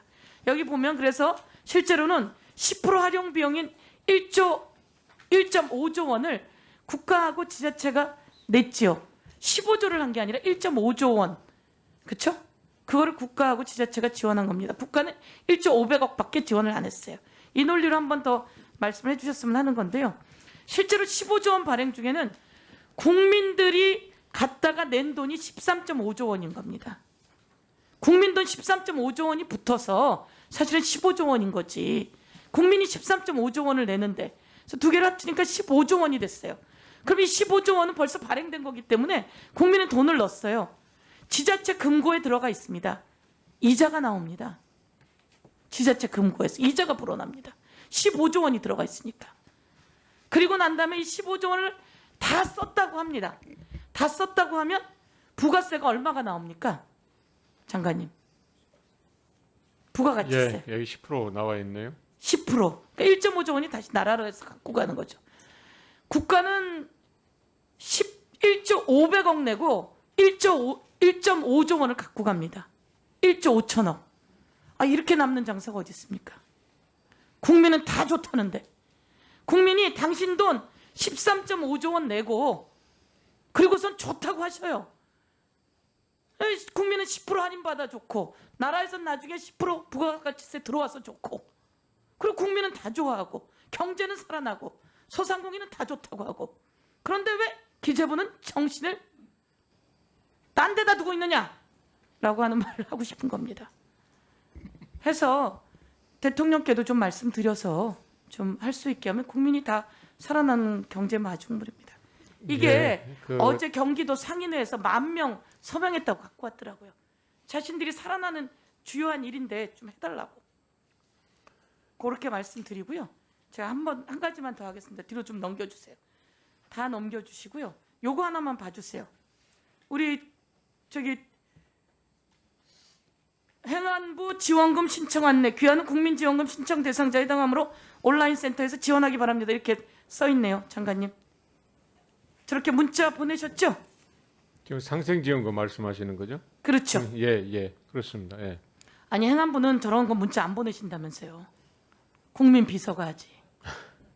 국민 비서를 행안부가 운영하고 있습니다. 예, 저렇게 문자 안 보내신다 그랬어요. 저거는요. 정부에서 보낸 게 아니고 그럼 그 다음에 왼쪽 옆에 질병관리청에서 코로나 백신 예약 인증 본인 확인하세요. 저렇게 나왔어요. 클릭하는 그 순간 전부 다 스미싱입니다. 뒤로 넘겨주세요.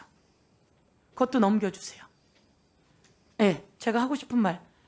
요번에 스미싱 그 옛날에 2012년에 했던 김미영 팀장이라고 하는 보이스피싱 총책을 잡았습니다. 잡았는데 2012년에 활개를 치면서 지금까지 활개치던 사람인데 이제 잡았거든요. 경찰 참 잘 잡아서 애쓰셨습니다. 노력하셨습니다. 그런데 또 이제 잡았으니 너무 늦은 감도 있고요. 그런데 중요한 건 이 사람의 이름이 어디에도 찾아봐도 나오질 않는 거예요. 이런 범죄자가 서울경찰청 사이버수사대에 있었고 수서경찰청 사이버수사대에 있었던 사람인데 알려야 국민이 조심하고 그렇지 않겠습니까? 그래서 이 부분을 다시 한번 이 장을 통해서 알리고 이렇게 거대한 범죄, 중요한 조직책 이런 부분들에 대해서는 국민들에게 알리는 것이 필요합니다. 그런데 우리가 알리지 않고 있는 부분들에 대한 지적을 하는 것입니다. 그래서 이 부분은 제가 또 다시 말씀드릴 기회를 못 드리고 예, 혹시 말씀 주십시오. 우리 장관님. 예, 말씀하신 대로 보이스피싱 피해가 큰 거에 비해서는 또 여전히 홍보나 또 국민분께 알리는 기회가 많지 않은 게 있어서요. 이제 말씀대로 이런 부분에 대해서 적극적으로 홍보해서 그 피해를 막도록 다 노력을 해야 된다고 생각합니다. 예.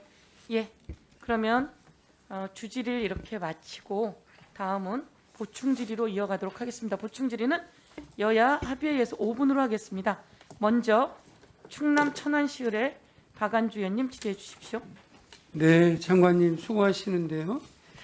그 전자정부법 67조 보면 사전 협의에 따른 행정기관 등 상호 연계 또는 공동 이용과 관련한 전자정부 사업 및 지역 정보화 사업을 추진할 때는 중복 투자 방지 등에 위해 사전에 협의하도록 돼 있는 거 장관님 알고 계시죠? 그렇습니다. 예. 근데 지난 6월 서울형 교육 플랫폼 일명 서울론 구축 사업과 관련해서 교육부에서 추진 예정인 사업과 유사 중복성이 있는 것으로 판단해서 추진 보류해 줄 것을 요청한 사실도 알고 계시죠?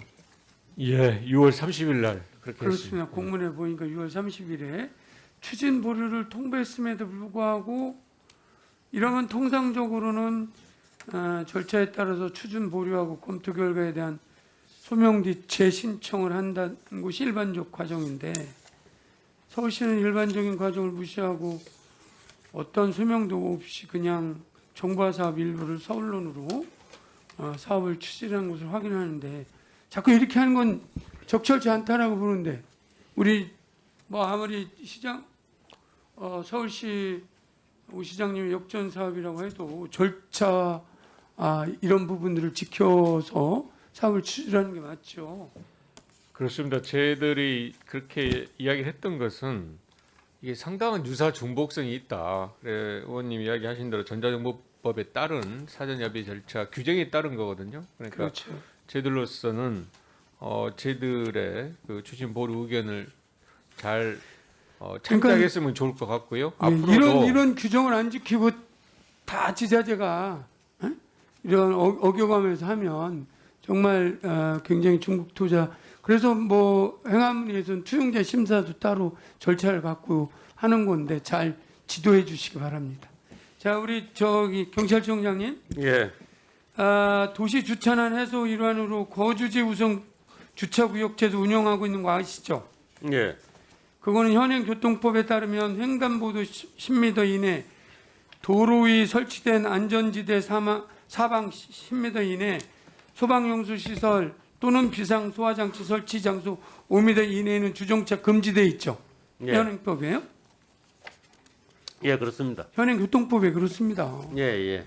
그런데 21년도 9월 기준으로 보면 서울시 내 거주자 우선 주차구역 중 도로교통법 방금 제가 열거한 위반한 주차구역 내 설치한 게 총 493개랍니다. 그중 가장 많은 위반 사항이 소화시설 5m 내에 설치한 것이 351개, 횡단보도 인근에 설치된 게 133개, 안전지대 사방 10m 이내 설치한 게 9개. 주차난 극복하는 건 굉장히 중요한데, 그죠?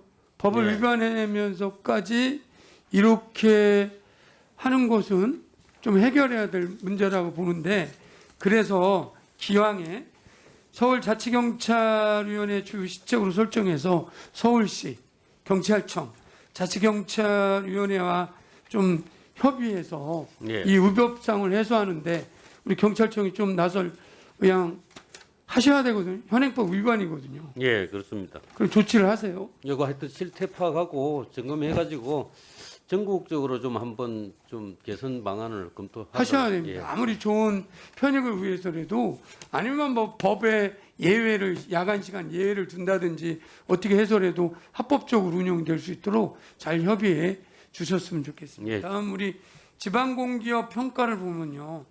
전국에 현재 장관님 총 406개 지방공기업 설치 운영하고 있는데요. 1년에 한 번씩 평가를 하는데 이게 이제 규모에 상관없이 같은 공기업 수준이면 평가용을 비슷하게 합니다. 예를 들면 1185명 근무하는 서울주택도시공사하고 51명 근무의 울산도시공사가 같은 그룹을 평가하거든요. 감사원도 한번 지적을 했어요. 기관 규모 상위 20%하고 하위 20%하고 점수 차이가 난다.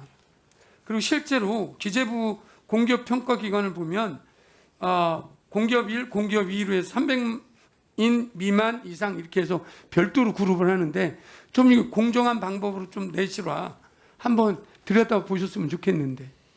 예, 이야기하신 대로 지금 8개 유형으로 하다 보니까 이 규모에 대해서는 없는데요. 다만 그 상수도에 대해서 지방 상수도 유형은 좀 세분했습니다. 그러니까 나머지 부분에 대해서도 기관 규모에 따라서 평가 차이가 없게 하는 방안에 대해서 잘 검토를 하겠습니다. 수고하셨습니다. 박안주 의원님. 다음은 울산 울주군의 서범수 의원님 질의해 주십시오.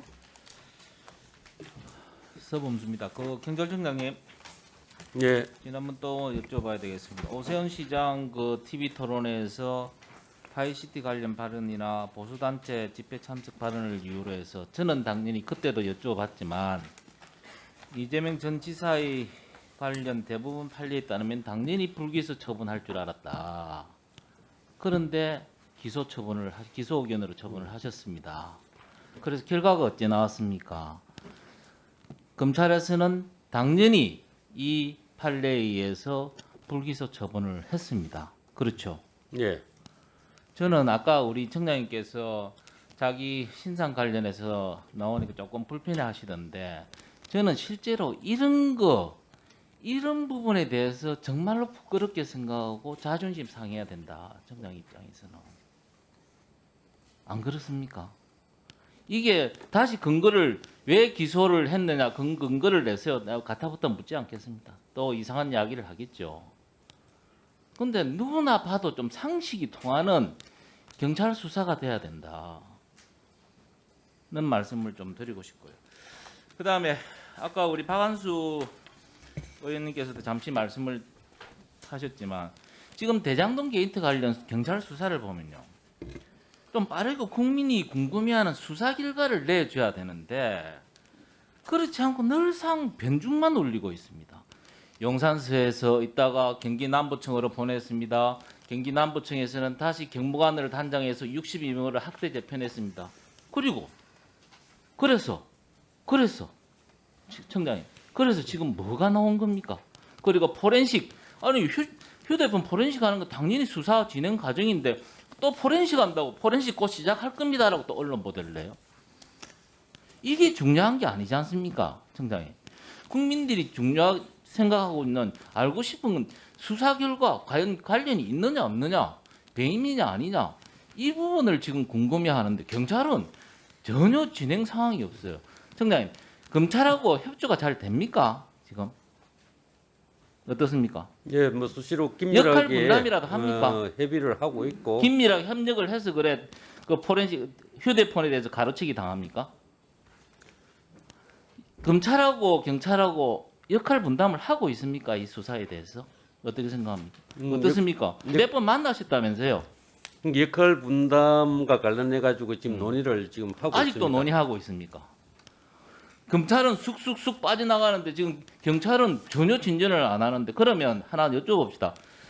주로 경기 남부청에서 하죠, 이 수사는. 예. 몇 갈래로 합니까? 몇 갈래로 수사를 하고? 아까 말씀드린 FIU 자금 추적하는 거 하나 있을 거고요.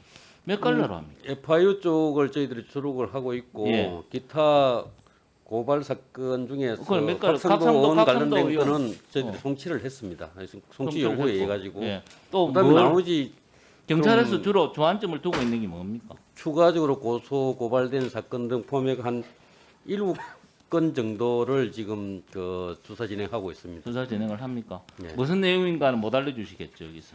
구체적인 수사 내용은 말씀드리지 아니, 못하지만 어떤 갈래를 하느냐 이거죠. 예? 어떤 트랙으로 어떤 걸 주안점으로 가느냐. 뭐 예를 들면 검찰은 유동규 배임 행위를 간다든지 아니면 그쪽으로 가는데 경찰은 어떻게 다른 방향으로 가고 있다. 역할 분담을 했다면서요. 그런 이야기를 하고 있다면서요. 그럼 경찰은 그런 고소 고발 사건이 7건인가 11건 들어온 거에 대해서 어떻게 지금 하고 있고 어떤 방향으로 그것도 추리할 거 아닙니까? 추려서 수사를 갈 거 아닙니까? 저희 경찰은 주로 FIU 통보된 그 범죄 행위를 중심으로 해서 배임 횡령 등 그 어떤 불법 행위가 있는지 여부를 지속적으로 지금 확인하고 수사를 하고 있습니다. 아직도 FIU 이야기를 하시네요. 거기에 수사가 단서가 됐기 때문에 그걸 근거로 해서 필요한 계좌 뭐 추적이라든지 나오는 게 사실관계 확인을 해 나가고 국민들이 있습니다. 궁금해하는 거 하나도 경찰에서 해소를 해주는 게 없잖아요. 그러니까 언론에서 늘상 의혹. 더 검찰이 수사를 함으로써 명쾌하게 밝혀져야 될 게 오히려 의혹으로 더 쌓인다 하는 말씀을 좀 드리고요. 그리고 장관님, 지금 새마을 금고 관련해서 여러 가지 뭐 특혜 대출이다 아니면 사모펀드 투자에 이상한 식으로 투자를 하고 있다 많이 시끄러운 건 아시죠? 예, 어떻습니까? 몇 가지 국감 과정에서도 국정감사 그거 과정에서 한번 지적된 내용이 있습니다. 전반 예, 제대로 하고 있고요. 그러니까 이제 말씀드린 대로 이 새마을 금고에 대해서 저희들이 중앙위를 통해서 하는 게 있고 또 전체 수사가 안 되니까 1년에 몇 건을 맞아 말씀드리면요. 그래 중앙위에 대해서 저희들이 하는 게 있고 또 일선에 지방 금고에 대해서 20 내지 30군데를 이렇게 해서 하고 있는데 하는 과정에서 저희들이 아무튼 뭐 의원님 지적하신 거 포함해서 문제점들이 있다고 생각합니다. 그래서 좀 더 종합적으로 저희들이 검토하고 있다고 말씀드리고요. 필요하면 그런 부분에 대해서 국회 우리 상임위도 말씀드리도록 하겠습니다. 예, 서범수 의원님 수고하셨습니다. 다음은 경기의정부 시갑의 오영환 의원님 질의해 주십시오. 네, 오영환 의원입니다. 경찰청장님, 예. 도심 곳곳에 비어 있는 이런 치안센터 지구대들이 있는 거 잘 아시죠? 예. 이 건물들이 생긴 게 이 파출소를 2003년에 이제 통합 운영한다고 순찰 지구대로 갔다가 기존 파출소들을 이렇게 치안센터로 조금씩 이렇게 최소 기능만 활용하고, 그리고 2008년에 다시 파출소 부안하고, 이런 과정 속에서 이런 비어 있는 관서들이 생긴 거 아닙니까? 예, 그렇습니다. 그리고 이런 행정 건물, 행정 재산이 이 원래 목적으로 사용되지 않게 되면 용도 폐지하고 기재부로 이관하게 돼 있죠. 예.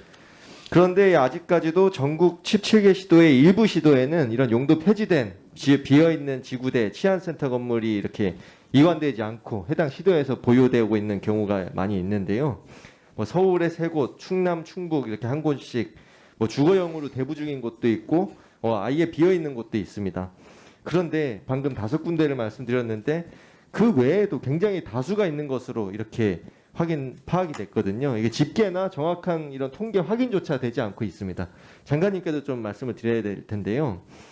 이렇게 관할 조정이나 조직 개편이 되면서 이렇게 용도가 폐지된, 그래서 기재부로 이관된, 기재부의 이제 한국자산관리공사죠, 캠코라고 하는데, 이런 경찰 지구대나 치안센터가 총 134개소가 이렇게 이관이 됐거든요. 그런데 이 중에 일부는 지자체가 사용하거나 PPT 한번 띄워주세요. 사무용이나 상업용으로 활용되고, 절반이 넘는 70여 개소는 아예 활용이 안 되고 있습니다. 보시면 뭐 검토 중인 게 대부분, 그리고 처분 검토 중, 또 노후 건물, 아예 이 법령상 제한 뭐 이런 이유로 전혀 활용이 되지 못하고 이 도심 곳곳에 버려져 있어요.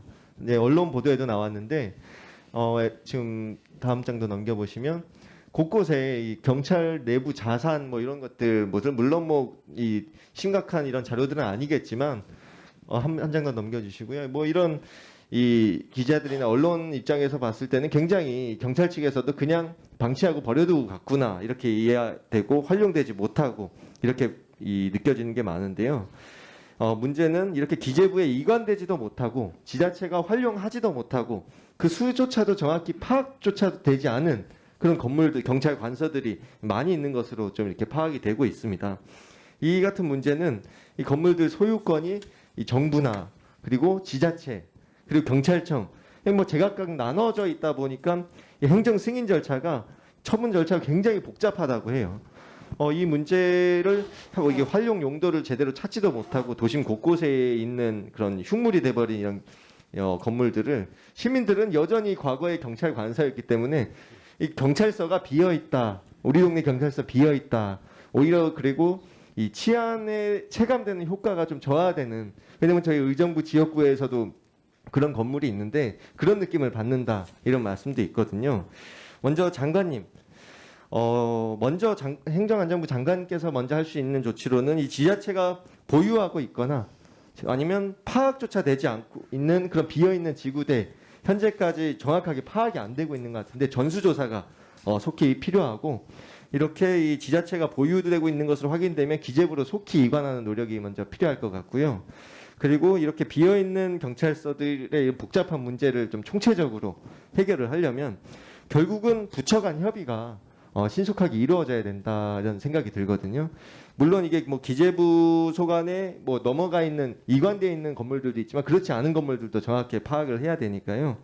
그리고 이 캠코가 보유하고 있더라도 이 경찰 관서들은 뭐 대부하거나 뭐 활용 용도를 찾거나 시민들이 그렇게 치안으로 체감을 한다면 그런 이 활용 방안을 찾거나 부처 간 협력을 통해서 뭐 지자체, 경찰청, 기재부랑 그리고 행정안전부 좀 주도를 하셔서 이런 국민의 걱정을 좀 덜어드릴 수 있는 그런 활용 방안을 좀 찾아야 될 것 같은데 장관님 그렇게 좀 신경을 써주시겠습니까? 예, 말씀하신 대로 국유재산 같은 경우 이제 기재부가 그 처분 및 관리 권한을 갖고 있고 공유재산은 지자체가 갖고 있는데요. 소관이 넘어간 건 그렇지, 이관된 건 그렇죠. 그렇습니다. 그러니까 원칙으로 보면 지금 말씀하신 지구대나 치안센터는 이 용도 폐지하고 기재부로 이관되는 게 맞는데 그거를 원래 지자체 소유였다 뭐 몇 가지 사유를 들면서 애매한 소유 권한 또는 애매한 관리권 사각지대에 있는 것 같아요. 그래서 일단은 말씀하신 대로 이런 부분에 대해서 경찰청하고 협의해서 가능한 전수 조사를 해서 예. 아무튼 기재부로 이관할 거는 하고 필요해서 지자체가 소유나 관리를 해야 될 거에 대해서는 적정한 절차를 밟을 수 있도록 그렇게 하겠습니다. 예, 경찰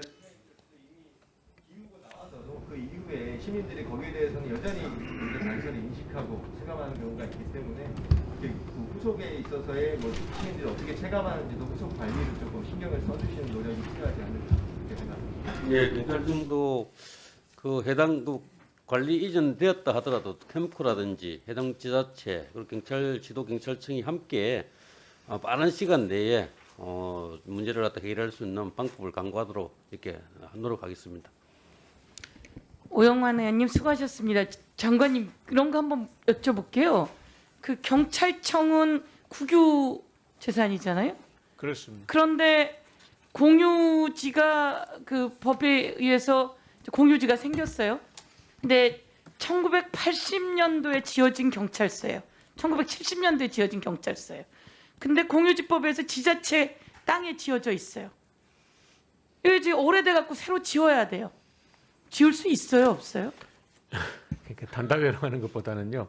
그래서 아까 오영환 의원님 말씀대로 저희들도 이 5가지 사유를 좀 봤더니 원칙으로 따지면 토지를 국가가 소유하는 게 맞는데 말고 지자체가 소유하는 경우도 있었습니다. 그러니까 지자체가 소유한 데 같으면 처분 권한이나 관리 권한을 지자체에 주면 되는데 지금 국가 소유인 경우를 이제 이와 같이 점유하고 있었던 것은 지자체가 쓰겠다는 것에 대해서는 처분 권한이나 관리 권한을 이렇게 넘기도록 하고 그렇지만 국가 소유인 것은 다 기재부로 가는 것을 원칙으로 삼아서 하겠다 이렇게 말씀드리는 겁니다.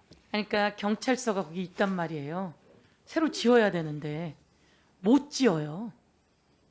그러니까 거기가 지자체 땅이라서 공유지법에 의해서 국가 소유인 그 경찰서는 새로 지을 수도 없고 재건축할 수도 없고 리모델링을 할 수도 없어요. 현장에서 아무것도 못 해요. 법에 의해서. 그러니까 지자체가 못 합니다. 저희 이거 이렇게 되면 법에 걸립니다. 이렇게 되는 거예요. 그래서 오래된 경찰서를 새로 지어줘야 거기 일하는 사람들도 제대로 일을 하고 시민들도 좋은 서비스를 받을 수 있는데 아주 오래된 허름한 이런 건물을 그대로 쓸 수밖에 없는 거죠. 그 부분은요. 그 이제 관련 규정을 면밀히 봐야 되는데 공유지에 대해서 또 국가가 필요로 하는 건축물을 축조하는 것은 제한이 되어 있습니다. 규정상. 그러니까 그걸 아예 국가가 소유를 하든지 그러니까 수용을 하든지 등등의 사유에 의해서 해야 되는 것도 있어서 아무튼 뭐 사안을 좀 따져봐서 해결해야 되지 않나 싶습니다. 이 부분에 대해서 그 행안부에다 한참 전에 이야기를 했는데 보고를 안 드렸는지 빨리빨리 대안을 만드시는 것도 일입니다. 그렇게 말씀을 드릴게요. 이제 구체적인 사안을 보고 검토하겠습니다. 실제로 일들이 이루어지지 않고 있는 거니까요. 예. 다음은 오영환 의원님 수고하셨습니다. 다음은 정의당의 이은주 의원님 질의해 주십시오. 네, 정의당 이은주 의원입니다. 경찰청장님, 소방청장님 두 분께 질의드리겠습니다. 화면 보시죠. 제가 인사혁신처로부터 받은 자료예요. 2020년 공무상 재해로 사망한 공무원이 65명인데 사고 사망 26명, 질병 39명입니다. 순직자의 절반에 가까운 31분이 경찰과 소방 공무원들입니다. 흔히 과로사로 보는 뇌심 혈관계 질병 사망자 경찰 10명, 소방은 자살자가 3명이나 돼요. 이 숫자들 보면서 다들 마찬가지시겠지만 정말 마음이 너무 무거웠습니다. 두 분 청장께서는 혹시 만인율을 알고 계시나요? 예, 업무상 재해를 비교하기 위해서 사용하는 개념입니다. 종사자 1만 명당 재해자 수입니다. 저는 이번에 경찰과 소방공무원의 공무상 사망을 민간의 업무상 질병 사망 만인율과 비교해봤습니다. 다음 표 보시죠. 경찰 공무원의 내심 혈관계 질환 사망 만인율 0.74명입니다. 민간에서 높다고 하는 운수창고 통신업의 0.74명과 동일한 수준으로 심각하고요. 소방공무원 또한 질병 사망 만인율이 1.22명, 민간보다도 가장 높게 나왔습니다. 경찰 소방공무원의 과로사나 질병 사망이 높은 이유는 뭐 다들 아시지만 야간 근무와 교대 근무가 주범이죠. 소방의 경우에는 화재로 인한 트라우마, 유해 물질 흡입 등이 복합적으로 작용한 결과입니다. 경찰청, 소방청 모두 특수 건강검진 확대해서 실시하고 있습니다. 하지만 건강검진만 제대로 한다고 중요한 게 아니라 그 결과를 제대로 관리하고 그렇게 할 체제와 인력이 없습니다. 다음 표 보시죠. 경찰의 경우 본청과 지방청 어디에도 안전보건 업무를 담당하는 별도 부서가 없어요. 경무계 복지계의 업무 가운데 하나일 뿐입니다. 다음 표 보세요. 경찰병원에는 직업환경의학과가 없고 직업환경의학 전문의도 없습니다. 산안법상 보건관리자 자격증 소지한 인원이 본이 경찰 전체에 15명 있었지만 관련 부서에서 근무하는 경우는 전무했습니다. 이번 표는 그나마 이제 소방 다음 표 보시죠. 소방청의 경우는 소방공무원 복지법을 시행하고 있어서 사정이 조금 나아요. 특수 건강검진 결과에 따라서 보직 변경이나 병가 조치도 하고 작업 환경 유해 요인 평가하는 역학조사도 지난 5년간 71건을 수행했습니다. 소방청도 마찬가지로 그러나 직업 환경의학 전문의가 한 명도 없습니다. 산업보건 지도사 등 관련 자격을 가진 인원도 한 명도 없었습니다. 다음 표 보시죠. 소방청은 소방공무원 보건안전 관리 규정이라는 훈령에 따라서 안전보건관리 조직을 두고 있는 소방본부가 그나마 전국 19개 중에 16개였는데 다음 표 보시면 일선 소방관서는 상당히 미비합니다.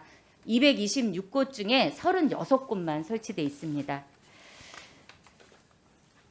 있는 규정도 못 지키고 있는 현실입니다. 지금처럼 이제 건강 검진하고 알아서 자기 건강 지키기 이런 수준으로는 절대로 경찰 소방공무원들의 과로사나 공무상 질병 사망 줄이지 못합니다. 두 분 청장님 잘 들어주십시오. 경찰청은 먼저 소방청과 마찬가지로 안전보건 담당 부서를 설치하고 안전보건관리자 선임 등 안전보건관리 체계를 구축해야 합니다. 그리고 경찰청, 소방청 모두 직업환경의학 전문의 채용하시고 조직 내 안전보건관리 자격 소지자에게는 관련 역할을 부여해야 합니다. 특히 경찰청은 경찰병원에, 소방청은 현재 추진 중인 소방병원에 직업환경의학과와 전문의가 꼭 있어야 합니다. 더 이상 시민의 안전을 지키는 경찰, 소방공무원들이 일하다 죽지 않도록 두 분 청장께서는 이 자리에서 개선을 약속해 주시고요. 그리고 현장에 답이 있습니다. 현장에서 일하는 분들이 현장을 가장 잘 알죠. 일선 경찰 소방 공무원의 참여를 보장하는 안전보건위원회 설치해 주십시오. 이게 데이터로 얼마나 위험한지 확인된 만큼 안전보건위원회 제가 말씀드린 거 그런 유사 조직을 적극적으로 설치하는 것이 예방에도 많은 도움이 됩니다. 경찰청장님부터 소방청장님. 예, 의원님의 문제 지적에 전적으로 공감을 합니다. 저희들이 지금 현재 운영하고 있는 건강관리 프로그램들이 좀 사후 대응적 측면이 좀 강한 면이 있고, 그다음에 그것도 많은 인력에 비해서 인력이라든지 부서의 규모라든지 숫자가 상당히 좀 부족한 게 사실입니다. 그래서 저희들이 우리 경찰관 직업적으로 발생할 수 있는 건강 위해 요인 등을 총체적으로 파악을 하고 어떻게 좀 대응하는 게 나을 건지를 가이드라인을 마련하기 위해서 일단 용역을 의뢰를 해가 진행 중에 있고요. 또 특히 내년부터는 저희들이 경찰관들의 어떤 각종 건강과 관련된 모든 지표를 통합 관리하면서 이상 발생 가능성이 일정 수준 높으면은 정밀 진단이라든지 치료를 할 수 있도록 건강 향상성 프로그램이라고 해가지고 건강관리 종합 플랫폼을 구축하는 그런 어떤 프로젝트를 지금 어느 정도 정부 차원에서는 예산이 확보가 돼가지고 내년부터 한 3, 4년 계획으로 추진을 할 계획입니다. 국회에서 올해 심의 예정인데 많은 좀 지원을 바라면 앞으로 경찰관들의 건강을 사전에 종합적으로 점검을 하고 문제 징후가 있을 때는 그때그때 때를 놓치지 않고 바로 제대로 치료할 수 있는 그런 어떤 사정 관리 예방 그런 예방 중심의 건강 관리 시스템이 좀 구축될 것 같습니다. 그런 거는 기본적으로 또 추진을 하고요. 예, 위원님 말씀에 적극 공감합니다.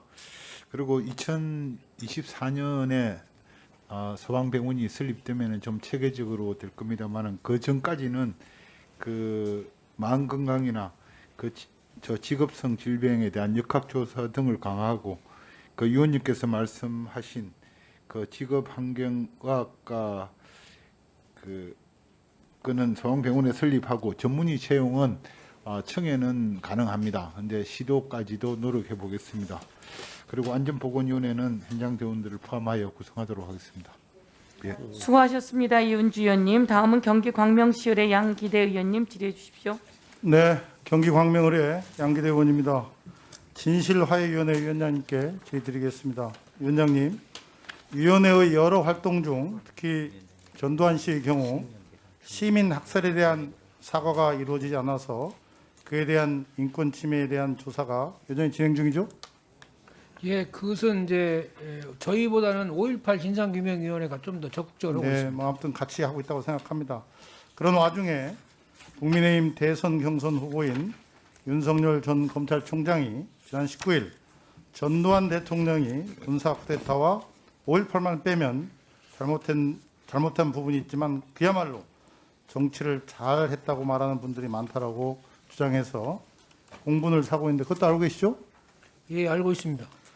군사 반란, 시민 학살, 민주주의 말살과 인권 탄압, 부패와 부정으로 얼룩졌던 전두환 씨의 7년 폭압 정치를 칭찬한다면 민주주의를 위해서 목숨을 걸고 독재에 항거했던 국민의 희생은 무엇이 되는 겁니까? 이거야말로 참 정말 국민들이 또 광주의 시민들이 용납할 수 없는 발언이라고 생각하는데 그렇죠? 예, 그렇습니다. 네. 윤석열 전 총장의 주장대로라면 히틀러도 정치를 잘 했다고 얘기할 수 있지 않을까 생각이 듭니다. 히틀러 시대에 독일의 군수산업과 중공업이 발전했습니다. 아우토반이라는 유명한 고속도로가 건설되었고 베를린 올림픽도 유치되고 근현대 최초로 동물보호법도 제정됐습니다. 그런데 독일 사람들은 히틀러에게 정치 잘했다고 얘기하지 않습니다. 그냥 독일 역사에서 지워버리고 싶은 인물이라고 말합니다. 히틀러는 민주주의를 유린했고 인종주의 망상에 사로잡혀 사람을 너무 많이 죽였기 때문입니다. 지금도 전 세계가 히틀러와 나치 선전선동가인 게펠스가 독일과 유럽을 민주주의와 인권의 암흑시대로 만든 것에 대해서 전율 하고 있습니다. 우리도 늘 반면교사로 삼아야 한다고 생각합니다.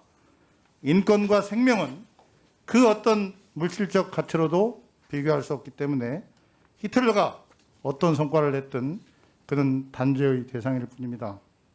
그런 점에서 5.18 원흉 전두환 씨 옹호 발언은 대한민국의 대통령이 되겠다는 사람의 몰역사적이고 왜곡된 인식이라는 비판에서 자유로울 수가 없다고 생각합니다.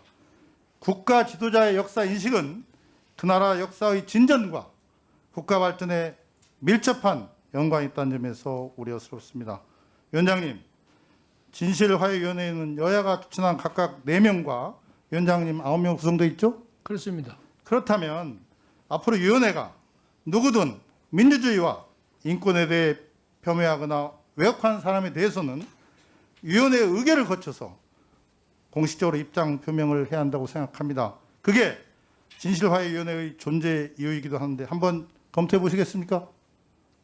예, 우리 위원들과 상의를 한번 해보겠습니다. 네, 꼭 좀 한번 잘 추진해 주시길 바라겠습니다. 경찰청장님께 묻습니다. 지난번 경찰청 국감에서 본 의원은 대장동 사건은 곽상도 의원 등 정치인, 재벌, 토착, 토건 세력, 전직 대법관, 특검 등의 법조인, 전직 언론인, 지자체까지 얽히고 설킨 기득권 부패 세력의 이권 동맹이라면서 여야 신분 지위를 막론하고 철저히 수사를 해야 한다는 점을 강조했습니다. 경찰청장께서도 별다른 의지와 최대한의 역량을 동원해서 신속하게 수사를 해야 한다는 점을 강조했는데 의지를 보여주었는데 상황은 녹록하지 않습니다. 더군다나 여러 가지 또 다른 지자체의 개발 사업 비리도 터져나가고 있습니다. 양평 지구를 포함해서요. 그래서 저는 국민들이 이러한 여러 가지 의혹에 대해서 정말 냉정하게 수사 과정을 지켜보고 있다고 생각합니다. 국민은 바보가 아닙니다. 진실을 원하고 있습니다. 경찰 이번 수사에서 더욱 심기일전해서 분발해야 한 이유라고 생각합니다. 경찰청장님 어떻게 하시겠습니까? 수사 의지 여전합니까? 예, 뭐 지난번 제가 말씀드렸던 바대로 국수본이 직접 지휘한 그 어떤 경기 남부청을 중심으로 해서 대장동 관련 의혹 전반에 대해서 저희들이 수사를 하고 있고 제안도 참 여건이 그렇게 녹록지는 않지만은 수사 의지와 최대한의 역량을 동원해서 실체적 진실을 밝히는데 최대한 노력을 하겠다는 말씀을 드립니다. 수고하셨습니다. 다음은 경북 안동시 예천군의 김영동 의원님 질의해 주십시오. 예, 안녕하세요. 시간이 많지 않기 때문에 짧게 몇 가지 확인하겠습니다. 인사혁신처장께 여쭤보겠습니다. 네. 아까 존경하는 오영환 의원께서 장관께 물어보신 질문인데요. 시간 선택제 관련된 부분입니다. 이 부분에 대해서는 여기에 근무하시는 분들 굉장히 좀 나름대로 모멸감을 느끼는 부분도 있는 것 같습니다. 비례 원칙을 써야 되는 부분도 있겠지만은 원칙적으로 한 인격체로서 누려야 할 기본권에 대한 것은 반드시 기본적으로 챙겨주시면서 이 제도의 잘잘못을 한번 챙겨봐 주셨으면 좋겠습니다. 네, 또 하나는 그 공직자윤리법에 따라서 퇴직 공직자 취업 제한 제도가 실제적으로 제대로 운영되고 있습니까? 공직자윤리위원회에서 이 부분에 대한 심사를 하고 저 사진 있습니다. 하나 보내줘 보실래요? 제일 뒤에 우리 최근에 황소종 처장님하고 김우호 처장님 예. 이 두 분이 서로 자리를 바꿨습니까? 아니면은 뭐 어떻게 된 겁니까? 대부분 거의 같은 자리로 자리 옮기는 그런 식으로 된 것 같은데 결과적으로 이게 재취업 심사가 갈수록 거의 그냥 형식적인 프리패스 비슷하게 운영되는 것 같습니다. 실질적으로 이게 재취업 제한을 두는 것이 직업 선택의 자유를 보장하되 그 대신 이 공직이 남획되는 부분도 제한하기 위해서 이 제도를 쓰는 걸로 알고 있는데 다시 한번 제도 운영 관련돼서 꼼꼼히 살펴봐 주시길 바랍니다. 참고로 연금관리공단 취업심사 대상 기관이 아닙니다. 예, 알겠습니다. 예. 청장님께 경찰청장님께 여쭤보겠습니다. 어디 계세요? 예. 지난번 국감 때도 몇 번 얘기했는데 중대재해처벌법 시행 관련돼서 관할에 대한 다툼이 있는 것 같습니다.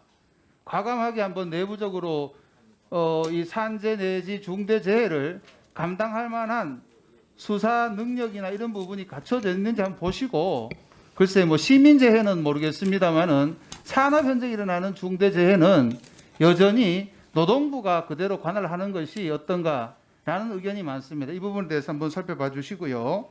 그다음에 최근에 그 경찰병원 수간호사 TO나 선발하는 문제에 대해서도 이런저런 말이 있는 것 같습니다. 예. 공정하게 이 부분도 뭐 간호사의 꽃이 수간호사라 하는데요. 이 부분도 잘 한번 살펴봐 주시기 바랍니다. 그리고 장관께 몇 가지 확인을 하겠습니다. 시간이 없어서 제가 말이 좀 길었는데요. 최근에 제가 지역에 가면 가장 행안위원으로서 잘했다라고 하는 것이 고향사랑 기부금법을 통과시킨 것을 굉장히 높이 사고 있습니다. 그거는 뭐냐면 그만큼 지역이 바라는 것이 뭐냐에 대한 주민이 원하는 것이 뭐냐 이게 드러난다고 보는데 제가 말씀드리고 싶은 것은 행안부가 18일입니까? 10월 18일 급격소멸도시 또 지정을 했지 않습니까?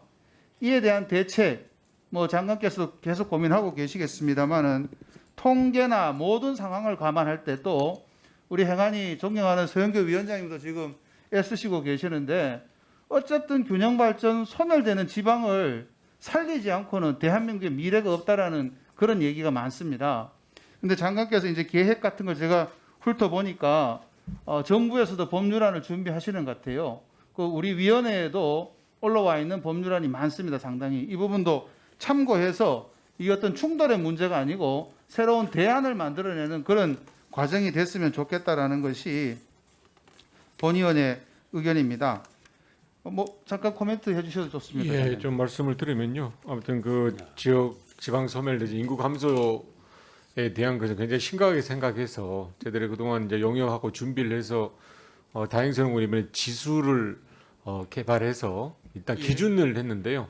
당장 이제 예산을 투여하는 국고 보조 사업이라든지 지방 소멸 기금을 쓰는데 그게 다가 아니고요. 나머지 거의 대부분은 어떤 특례를 거기에 주는 겁니다. 주냐는 건데 이 특례에 대해서는 이번에 정부에서 하는 법안에 다 들어갈 수가 없고요.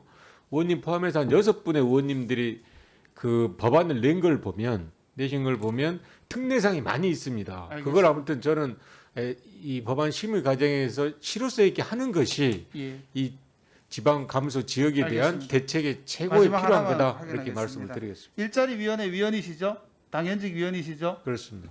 일자리 최근에 보면은 흔히 말하는 어르신 일자리는 많이 늘고 있지만은 이 30대 청년 일자리는 줄어들고 있는. 저는 결과적으로 이 부분이 일자리의 미스매칭하고 관련이 있다라고 봅니다. 이 부분에 대해서 일자리 위원회 위원으로서도 한번 미스매칭 관련돼서 충분한 의견을 내서 실제로 적재적소에 특히 청년들이 일자리를 찾아갈 수 있도록 좀 관심과 신경을 써주시기 바랍니다. 이상입니다. 예, 상세히 말씀드리기는 어렵습니다만은 아무튼 청년 일자리 문제 가장 중요하고요. 그 부분에 대해서 계속적으로 정부 전 부처에서 노력하도록 하겠습니다. 예, 수고하셨습니다. 김영동 의원님. 2시간 정도 지나면 환기해야 된다라고 하는 정부 방침을 잘 준수하기 위해서 이모선 의원님까지만 하고 그 환기와 뭐 이런 부분으로 잠시 정의하고자 합니다.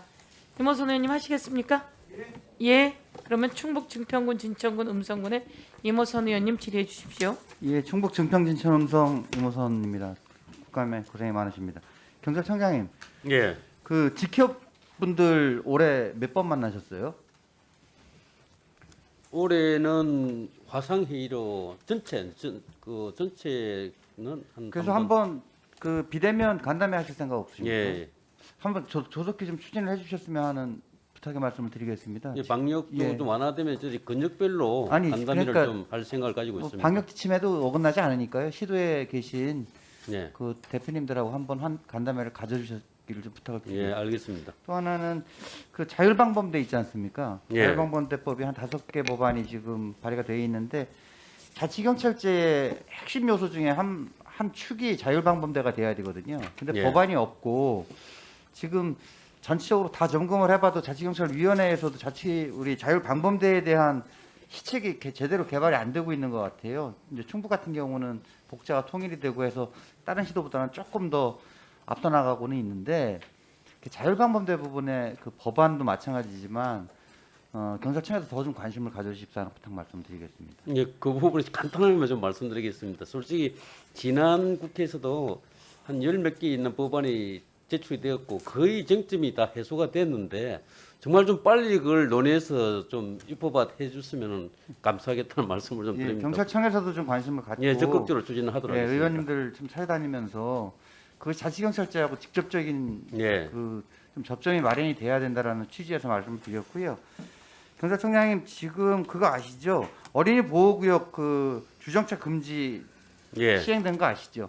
현장에서 상당히 어려워하고 있습니다. 무슨 뜻이냐면 아침 그 아이들을 학교에 내려놓고 출근하셔야 되는 이제 부모님들 같은 경우에 주정차가 금지되다 보니까 오히려 아동 안전이 더 어려워지는 이제 어린이 보호구역에서 주정차가 안 되니까 심지어 일부 학교에서는 학교 운동장을 개방해가지고 거기서 이렇게 우회해가지고 나오도록 이렇게 학교 측하고 협의가 되는 학교도 있고 그러니까 이 법과 현실이 지금 괴리가 되고 있는 부분이 있습니다.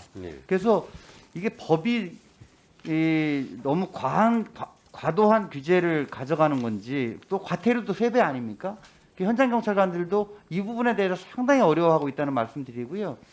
이게 지자체에서 지금 해당 노상주차장 폐지를 의무화했지 않습니까?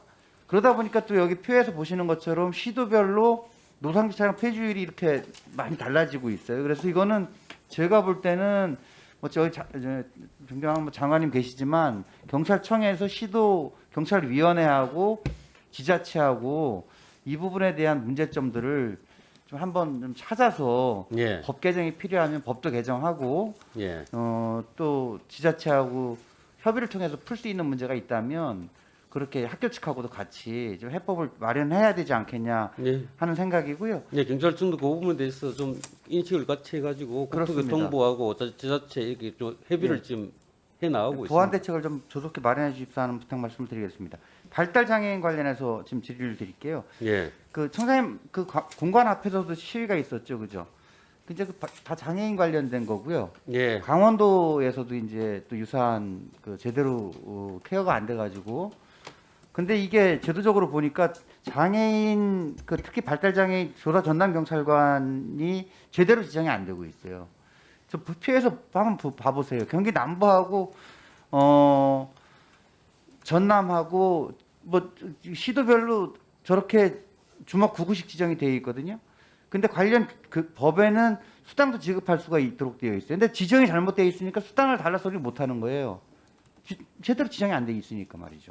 그래서 제대로 된 교육과 제대로 된 수당 지급, 그다음에 그 통계.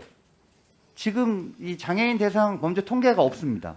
예. 그래서 이 통계도 없고 그래서 이 제도 개선을 좀 조속히 해 주십사 하는 부탁 말씀드리고요. 예.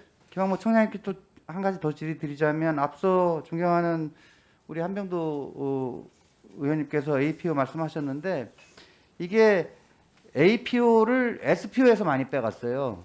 유사성이 있다 보니까. 그래서 SPO가 저렇게 줄고 APO가 아까 이제 조금 늘었다고 하는데 밑에 돌 빼서 윗돌 구이기식이거든요. 그러니까 APO나 SPO나 전부 다 어떻게 보면 중요한 사안인데 특히 차량이 없습니다. 야간 출동 나가야 되거든요. 그래서 제가 볼 때는 예산이 좀 어렵더라도 APO 같은 경우에는 순찰차와 마찬가지로 피살차에 준해서 그 출동 차량을 좀 마련하는 걸로 이렇게 제도를 좀 가져가 주셨으면 좋겠습니다. 예, 어떤 그 SPO도 정원보다 한 100명 넘게 좀 적게 배치되어 운영되고 있고, 뭐 지금 그 업무의 성격이 중요성이 떨어지기 때문에 그런 건 아니고, 전체 인력이 정원되지 않는 상황에서 업무의 어떤 시급성과 그다음에 그 요구를 반영하지 않을 수 없어서 일부 좀 조정이 됐다는 점을 말씀드립니다. 예, 이모선 의원님 수고하셨습니다. 그러면 잠시 환기를 위해 정회를 하도록 하겠습니다. 지금 4시 10분이기 때문에 4시 30분에 질의를 계속해 나가도록 하겠습니다. 잠시 정회를 선포합니다.